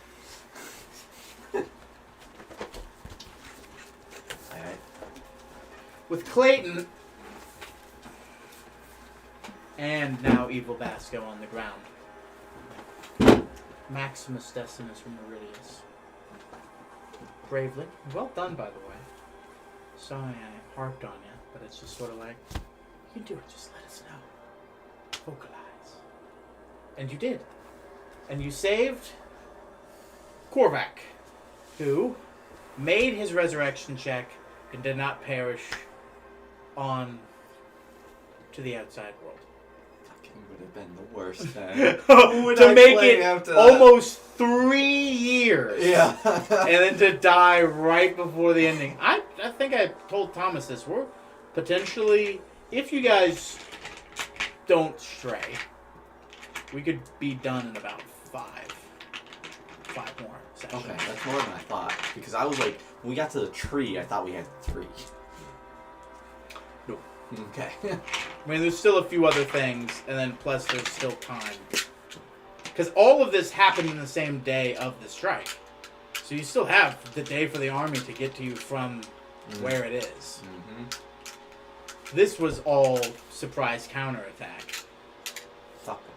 Exactly, Josh. Fuck him. So, all of that being said, give me perception checks. The first actual ability check of the... Oh, you rolled an insight. I smell with my mouth. 2 4s. Holy shit. Okay, so that's a 21. I'm sorry. It's 11. 19. It's been a night. You peruse around and fire on the wall. From your fire wall that you casted. There's a lot of fire and wall in that. Firestorm, fireballs, fire all around. You look over to Brian. Bloodied. Bashed. Not all of it his. A lot of it. Not all of it. He kind of just sort of stumbles. Sort of like... Enough! And as he did that, the rain almost sort of... And then like a wave from him, sputtering down, dousing out the fire. Steam and smoke rise. It gets unbearably humid in this already densely vegetated area. These jungle wood buildings, most of them freshly built by the Teds, scorched in ruins. Some work would have already had to have been put into them because of the growth in the area causing, disruption in their supports, but a lot of these buildings are straight up burned down. Not all of them. Not everything has been ruined. The walls in some places are definitely going to need to be rebuilt. There is no guilt that he has clearly of you. You can tell his frustration is with the enemy. Because he very much is sort of not mad that you started some of that fire. Because a lot of that fire was started by you guys. Hey! You sprayed your blood everywhere, which was kind of gross. And we all know your blood is basically gasoline at this point. It just was fuel. It was a patch that burned on. Holy fuck, that's inside of you, dude? Get checked. And he just sort of looks around and then punches the ground. And as he does, roots of the Evertree erupt in sort of like a in front of the two remaining entrances into his burrow. We are closed for the evening. I hate to do it. We never close, but I think for tonight, extenuating circumstances. Yeah, I'd say. He's like, there's no one in the woods. I can feel if someone comes close. I can't explain it, but no one's out there. And no one else is coming in here tonight. We can repair the damage tomorrow. And he starts shambling inside. People, I think, need some help. How's Basco looking? Give me insight, nature, medicine, perception. Oh, right, his fucking arm's still there. Uh-huh. Insight. I got a nat 20 on nature. I have nat 20 on insights. Oh, okay. Where were those in combat, fellas? You had 2 at the ending. Alright. Nat 20 on insight. First. The man just killed himself. After you died. He killed his corpse that just killed his ex-lover. On top of a day where a couple hours ago he had no power. And on top of that, about at least 1/5 of his population of his home city that he know is dead. Yeah, that man's pretty shattered, huh? That man is not doing good. Basco's life is sad. Yeah. He's barely holding it together.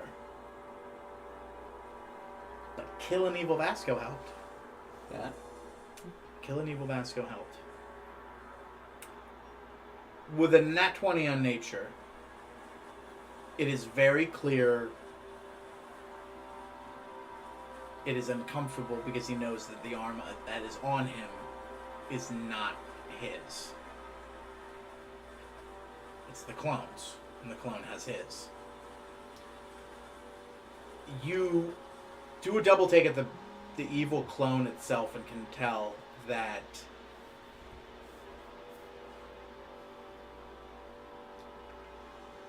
it's rotting faster. The skin is pulling back quicker. It's not doing well in death like a natural corpse would do. But the arm, once again, is fine and is actually reverting back to its normal size and state. Okay. And Basco's kind of making the debate of, should I just do a quick hot swap and get my original arm back? Yeah. What kind of magic do we have to help graft it back on? Healing? Regeneration? He's got regeneration. Okay. Alright. He kind of looks and he's like, I don't really have enough to... Would you... kind of write... And he uses Druidcraft to find exactly the point where one makes the other. Could you just... Yeah. Should I roll an attack roll? Yes! Because if you make a nat 1... Can I make a medicine check and be like, you gotta cut just this way, Korvac, otherwise... I've already got advantage. It was a 30. 30? Yeah. Sorry. You accidentally stabbed his neck. You needed a nat 40. He disintegrates. No, he looks away, and you expect a lot worse of a yell than he did, but like I said, he's already suffered a lot. I do need you to roll for damage against him, though, Oh, fuck. Okay. because you did just successfully attack your friend to cut his arm off.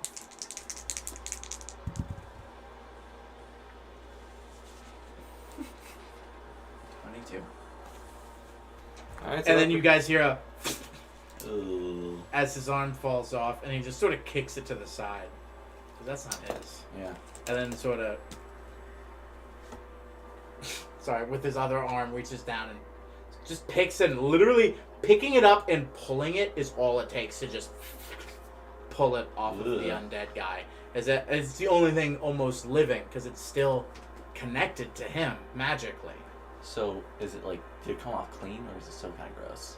It has gross stuff on it, because it's still on top of, like, it's still, this. that was a very clean pull because everything outside of it is still alive. Like from here onward, is still alive. You know, or from here, I should say. Yeah. But it still was laying on a decomposing undead corpse that was going. He looks to you and he's like, "Can you clean it up a little?" I start prestidigitating away the grime. Yeah. Okay. And then he casts Regeneration, which is another 4th level. Which he should have, right? Yes. How many 4th levels does he have? That has he cast? It's just that one, according to this. Yeah, I think Regeneration's 4th level. Double check my math, but I'm narrating. Yes. And it sort of starts parsing together and pairing, and it's just like... sort of...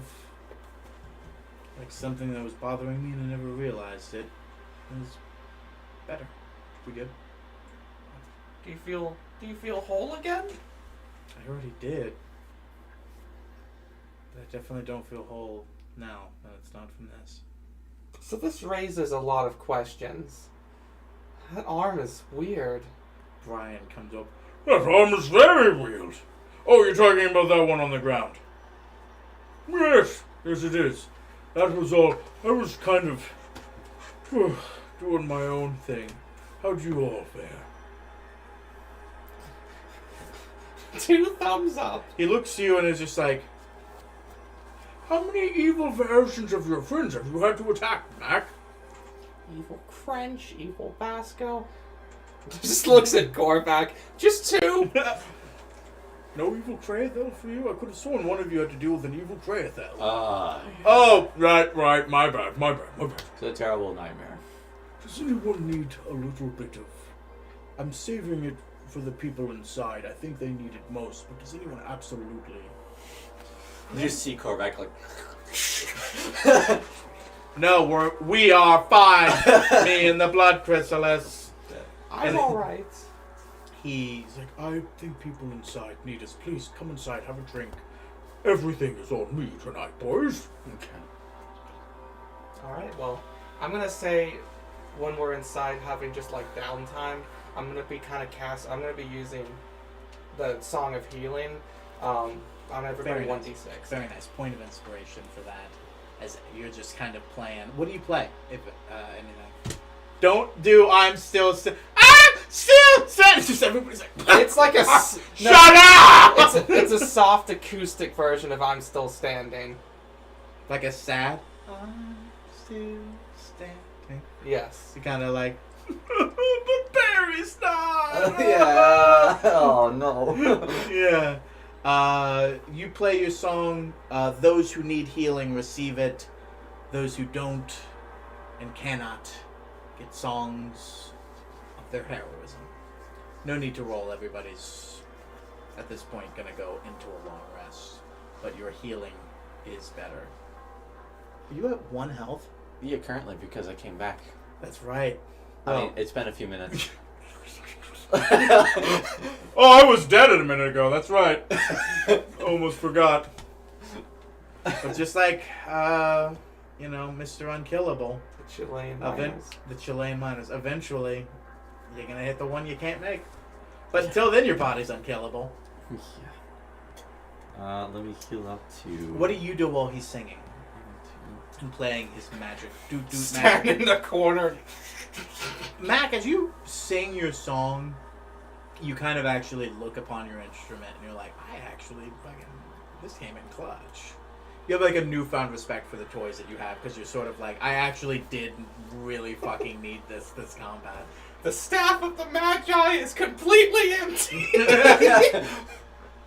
Are you serious? Yeah, I used up. No! Why didn't you tell me, you fucking jackass? Give me the Staff of the Magi. It fucking says in the card when it enters 0, shit needs to happen. It's Z0, 100%. Yes.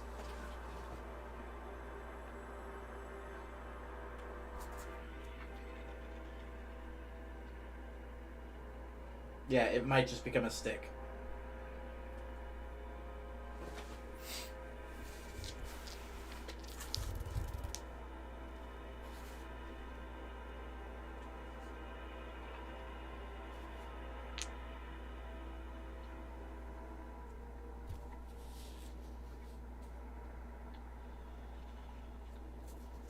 Roll a d20.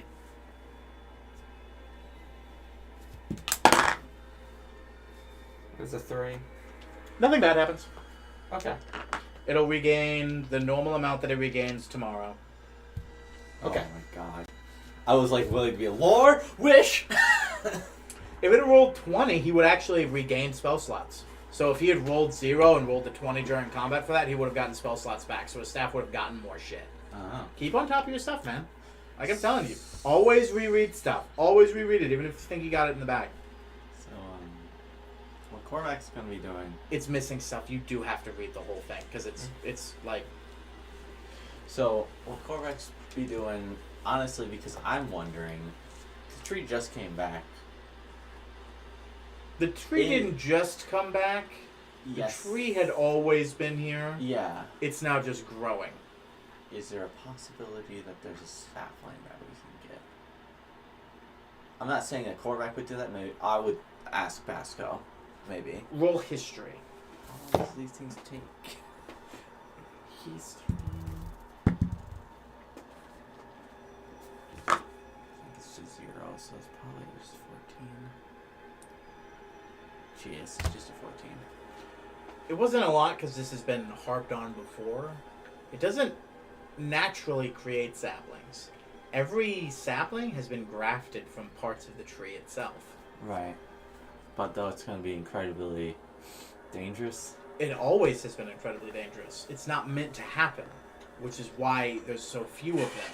Because the concept of it was every time this had to happen, someone made a risk and used a very powerful artifact to do a very risky thing. Which now raises the new question. The Aasimar did the same thing. Yep. The Aasimar would have had to have stolen a chunk, a graft from the Evertree itself to have done this. Which raises, or changes the perspective of what it was. He didn't just run off with a sapling. He took a grafting from the Evertree and then snuck off with it against the will of Malin, the Praetorian, but also everybody else. Alright. Why? Do you have a drink? Yeah. What'd you have? A banana dagger. Oh my god! You just look around and fucking Ryan's... He's kind of finagling. You occasionally see him scrape a shoulder where he doesn't normally, or bump his head where he doesn't normally, because he's bigger than he is, and he's got to relearn how to move around the bar. Because remember, he used to just shakum, boom, know exactly how to get anywhere in the bar from anywhere, because it was the master of his domain. He's sort of relearning it, but he's just passing around just big old heaving servings of extra strong, and they already were pretty fucking strong banana daiquiris to just whoever is needing a glass, which is everybody at this point. You finish your song. Give me a performance check on this song, by the way. You might horribly fuck it up. No, stop it. 18. That's still very good. You know, you get lost in the fact that you roll a 30. 18 is still very good. My lowest roll would be a 2. That would be a 14. It's exactly what everybody needs. It's not powerful. It's not overly moving. It's just a song of rest. People talk. People spread. Me, get it off of this now. God, Max, this music is too dark.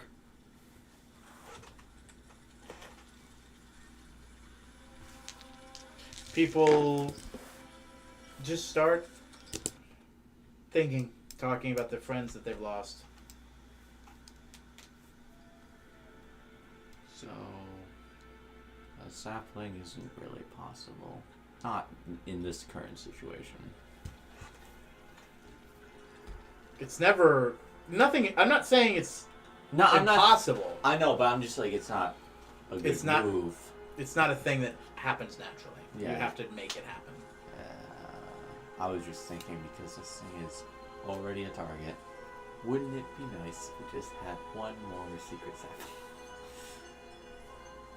The more it survives, the more you sit here, the more you hear the ache of the tree as it grows, the more destroying it becomes an impossibility.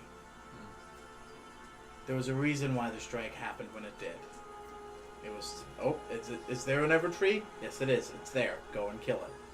Because we do not have time. If it grows back, if it gets into the roots of the other one, it can start bringing back the other ones. Oh, I didn't think of that. It's slowly healing the damage that he had already done to it. Just like you did with yourself.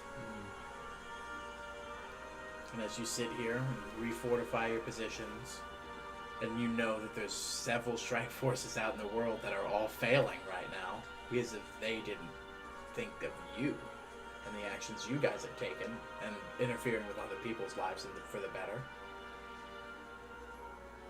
now they're failing.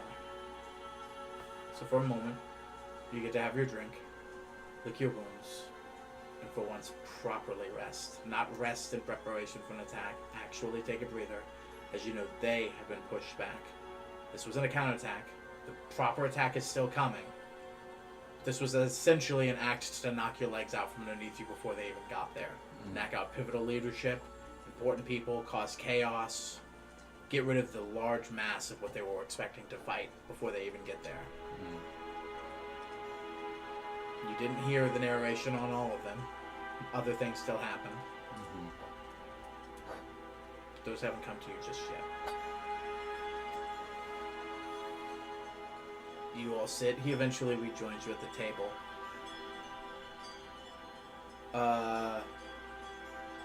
Eventually one of you gets a word from Raph, who lets you know that an attack has come. Yeah. He explains that it was fought back. But he also tells you that somebody else has sent word to the castle. Isilith. Why? Does it say anything else? Just that Isilith reached out and Raph said that he wasn't at the castle. He didn't know. I'll allow to roll insight on the perception of that. I didn't want to fully narrate it because he only has a few sendings and we're kind of in narration mode right now. Yeah, I'm gonna say that's a 23. From what you can tell, it's sort of like something else happened to him. He wanted to reach out to make sure the castle was okay and that you guys were okay. He got word that you guys weren't there. And then that's about it from what I can say you can get from that. Get the food from outside.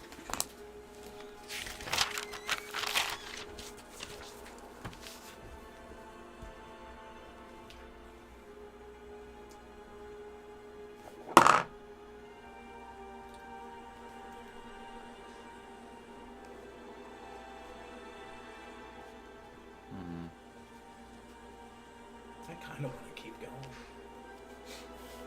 Yeah. It's 11. I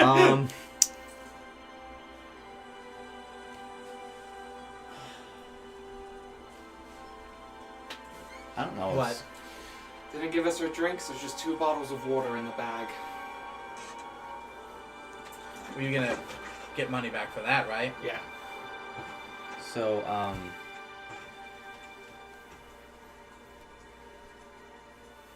would scrying on this do us any good?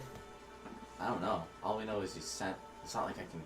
Wait, you can hear when you scry, right? Or no? If you're scrying on the person, you can hear them. Everything else is a little distorted. I can scry on Graph. He might be still talking about Isilith to other people. Graph? Sorry, Raph. Sorry. Because Raph's the one who sent to us. Yeah. Yeah. You scry on Raph. This is... Remember, he sent to you, and now you're scrying on him. I can reply to them and be like, tell me what Isilith said. I will hear it and be watching you. Are you trying to scry and send at the same time? Well, if I send back because you sent to me, I have a reply, right? And then I go and scry on Raph immediately afterwards, after saying that. Does that make And sense? what does that get you? Just wanted to see what Isla said, because all he said is that Isla had said. But how do you see what Isilith is going to say by scrying on him? If he's going to respond, he's going to tell you anyways. No, you misunderstand. So Raph sent to us, yes? I Yes. have a reply. He cannot reply back unless he uses another send, Which he can. because of course he can. Yeah. He has the thing around him that lets him cast sending. Yeah. He has unlimited sendings a day. Of course. I'm just gonna inquire about. I was just like, why are we adding 3 steps to this, Josh? I forgot he could do He that. wants to scry, Alex. No, that's why I was just jumping forth on this conversation, because I didn't want us to just be counting 25s back and forth the entire Yeah, time. That's okay, why I was so- just giving you the gist of what was So happening. yeah, I'd like to inquire what.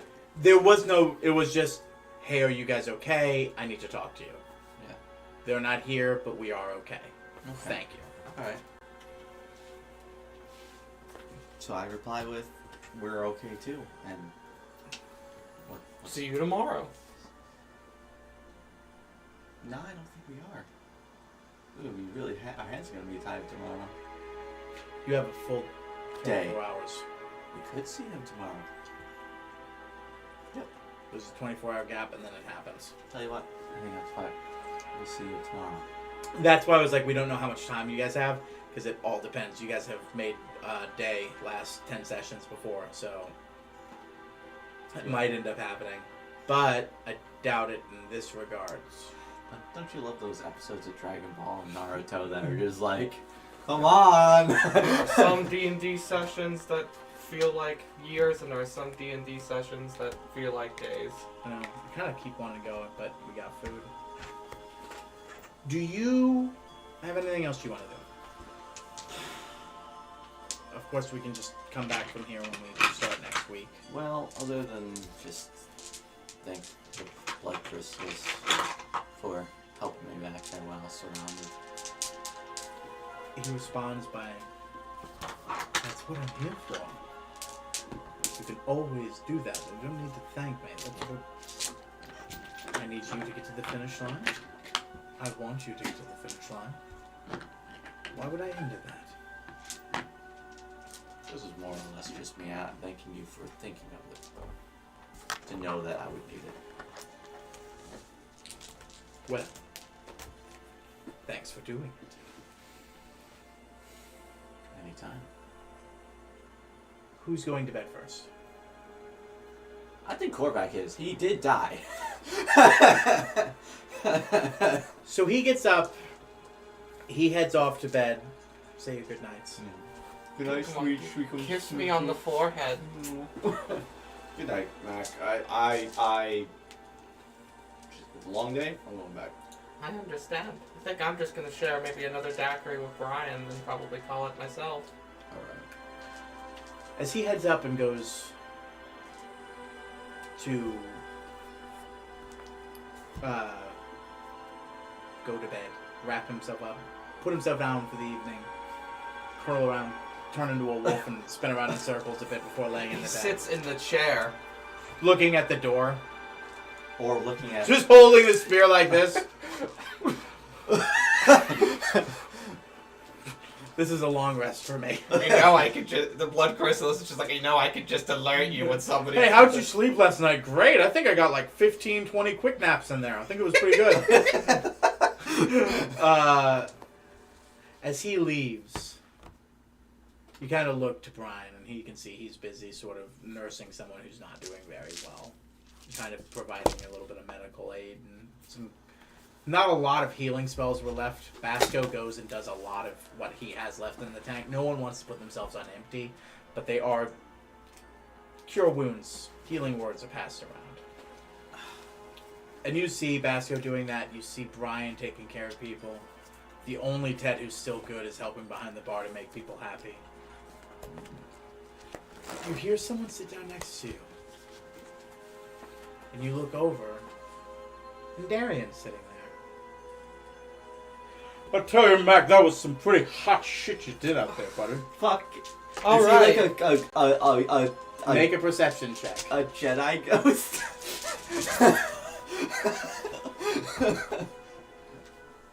14. He's exactly what he described him as. You look and you can see through him. He's a Jedi ghost. Hey, what? Long story, Mac. Apparently, Praetorian's whole hold up at the border is stopping me from getting to hang out with yours truly, you know who, when we're all done with this. So because of that, I'm kind of stuck up at the border. Why can't I see you though? Oh, apparently very powerful, super powerful beings, if they want to kind of just sort of do this if they want. It's probably an abomination against nature, and I tell you what, I don't care if I get held for it against it. I'm not really going to any of the end worlds that most people are going to.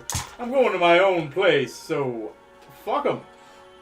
Well, I don't know what to say. First and foremost, I'm sorry, but also I'm Why? really glad you're here, and I try to like hug the It ghost. just goes straight through him. It just goes straight through. Why, baby? Why? Well, you're not. You're I didn't just dead, do but you're it not for- the good kind of dead. Why? I'm going somewhere when I'm dead. You know where I'm going. We've hung out with the same baby and played and traveled in the same packs. I got a party coming my way, baby. It's gonna be good. Why would I be solid for that? Besides, I died so you guys could get out here and help Brian do his thing. Have you been watching this entire time? Yeah, I had nothing really else to do.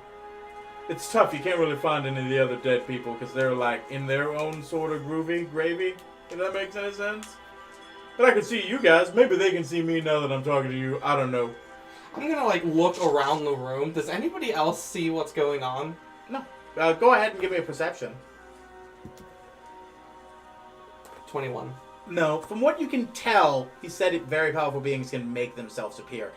Maybe he's only making himself appear to you, but when you look around, you can tell no one else is reacting to him in the room. Now, I don't think everyone that dies can do this. Like I said, I don't want to suckle at my own teeth, but I'm a pretty powerful cat, baby. And I think that's what's giving me the advantage here. Oh my god. Think of the possibilities, Darian. Imagine the What? shows where a dead man shows up. Oh, no, baby. If you can't pay me, you ain't gonna put me on that stage. Oh, god damn it. You might find some legal loopholes because I did promise you a duet. And I did never get out on that. But if you get rid of that border beforehand and I go to yours truly's Wonderland, well, I don't have to worry about that. Okay, that sounds like the most amazing thing to ever happen. If we survive So this- basically, you're trying to make Tupac hologram with Darian. Everybody! Darian! Ah! No, I'm a ghost! Don't worry! I'm a ghost! that would go down in like history. The Bards colleges would go crazy writing that down. But we have other fish to fry. We got other fish to fry. I'm glad. That's why I made you the head of the College of Glamour, baby. You couldn't have stuck that stuff up with lore. But I'll tell you this, that's not why I came here. I came here to let you know exactly what you feared when I sat down. It ain't your fault, baby. I died on that hill because I died on that hill. I did that for me, for you. That was my decision, not yours. And I'm happy for it. And I'm happy to have the opportunity to tell you that. I kind of take out a piece of paper and a pen. I know we have a lot to discuss. That song you were singing, can I have it, please? Well, technically, I did buy it from Nesmith, but I mean, I have. I wanted to learn it so I could memorialize you. Oh, well, that's okay. You already have. Technically, it's yours, Mac. I'm dead. I willed all of my estate to you. And all the songs. Yeah, the songs, the music, the college, the club. I didn't have a son, and you said you were going to take care of stuff, so I told the lawyer. You also are probably one of the richest musicians in the world right now. I think Mac would be about to faint. Is there a con? Is like a Go ahead. What saving throw would that be? Constitution, for sure. Well, I have nothing in the tank to help me, so 11. 11 plus 14. 11 plus 14? No, it's 14. Oh, yeah, you pass out. So there was a quick. And then he just sort of. And then he charms you back awake. I didn't think. No, it's not what it's about. So, I mean, technically they won't even know Nesmith. Some dude named Elvis? Elvis? I don't know. He did it. He's a pretty groovy guy. I liked his style. Elvis? I don't know. When you start putting V's and stuff in it, you're just trying too hard. So? There's a lot of us, Mac. I'm not the only one that's been dead since that border's up. I know you boys have a lot more to go. But we're rooting on you. And it ain't just the living that have a stake now, baby. If he resets this world, if he gets as powerful as we worried he might be, what happened to us? We might not have a place to go either. We might be having the same fate as you. Oh, Even the dead aren't free. my God. You know what that would do to the school of necromancy? Why do you think he's got a lot of undead on his side? Yeah. Holy shit. That's so much energy just floating around. And what does he need? Yeah. I'm dead. No, he needs energy. He needs energy so he can absorb his power and become the living embodiment of energy and power and arcana. And I think on that we'll take a break. And we'll not break. We'll call it No, please, no more. Another 5-minute break, we'll be back. No, I'm just kidding. And on that, we will call it for the evening. I just want to say, what if Mac had gone to bed first? Hey, Hey, can you wake Mac up? I want to talk to him. Nah. Do you really? I asked knowing full well Korvac would say he was going to bed. I fucking died. Yeah. Sometimes I ask questions knowing the answer just so we can progress. And you guys feel like you made a decision. Yeah.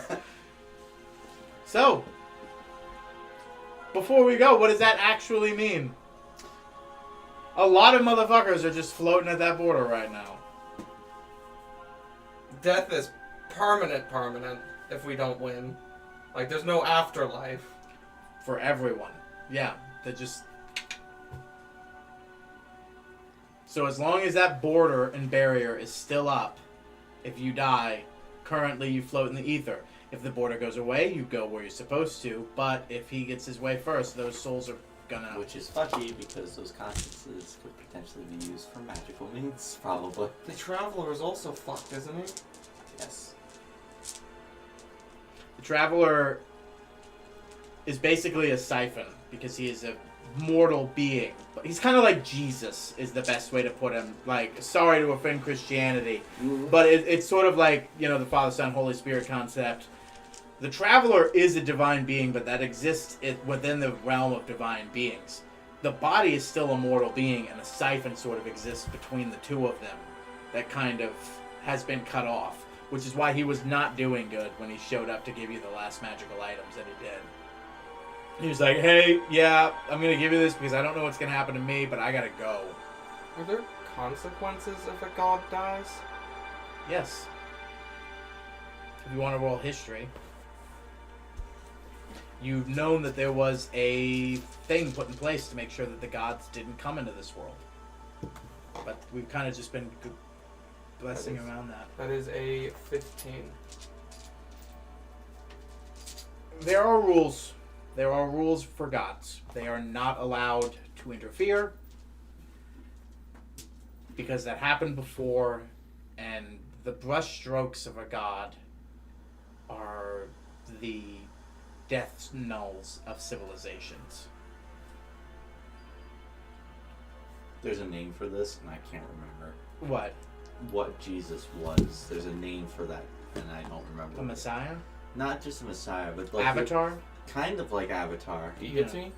Deity would be like the father. Yeah. Yeah. But it's essentially A divine being in a mortal coil, which is it's a special kind of fusion you can't really describe. If I could remember Percy Jackson better, I probably know demigod. what it is. Demigod. So with the 15, you know of this enough that legend says long ago gods created this world and had free reign over it. And then they realized that eventually that was disastrous for anything that actually exists here. So anytime a god is created, it becomes part of the arrangement, the deal, the coalition, the pantheon. Before you become a member of that pantheon, and that agreement, that bargain, you're not supposed to directly interfere.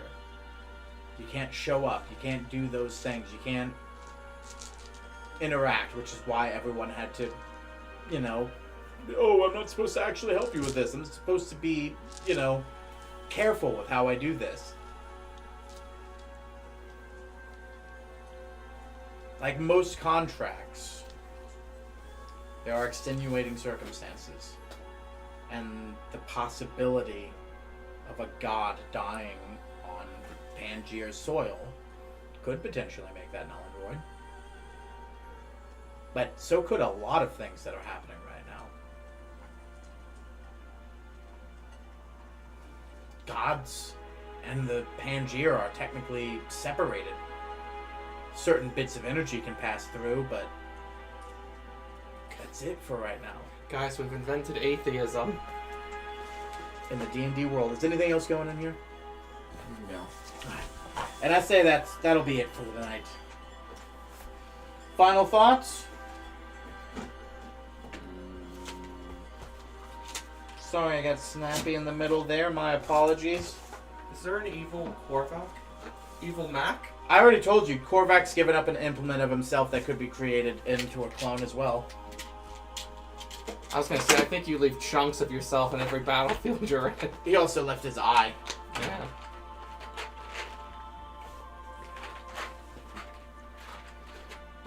Sure did. Did that get stolen? It did? Maybe. Didn't matter, it gets stolen. You didn't pick it up. Someone has it. Yeah. Not you. Crunch? Naslin. It's gonna make Mecha Corvette. He just ate it. It's just, the only organic thing is your one human eye, and then it's just Mecha Korvac. I love... I have all your memories, but a better body. We see Naslin, and he's just got like a really fucking massive eye. I took it. It's mine. I wanted blood chrysalis energy. What would be the blood chrysalis version for a robot? The oil chrysalis. You already said the gun chrysalis. No, that's what the Kenku kid will wield in the sequel campaign. He's trying to guess what the third chrysalis is.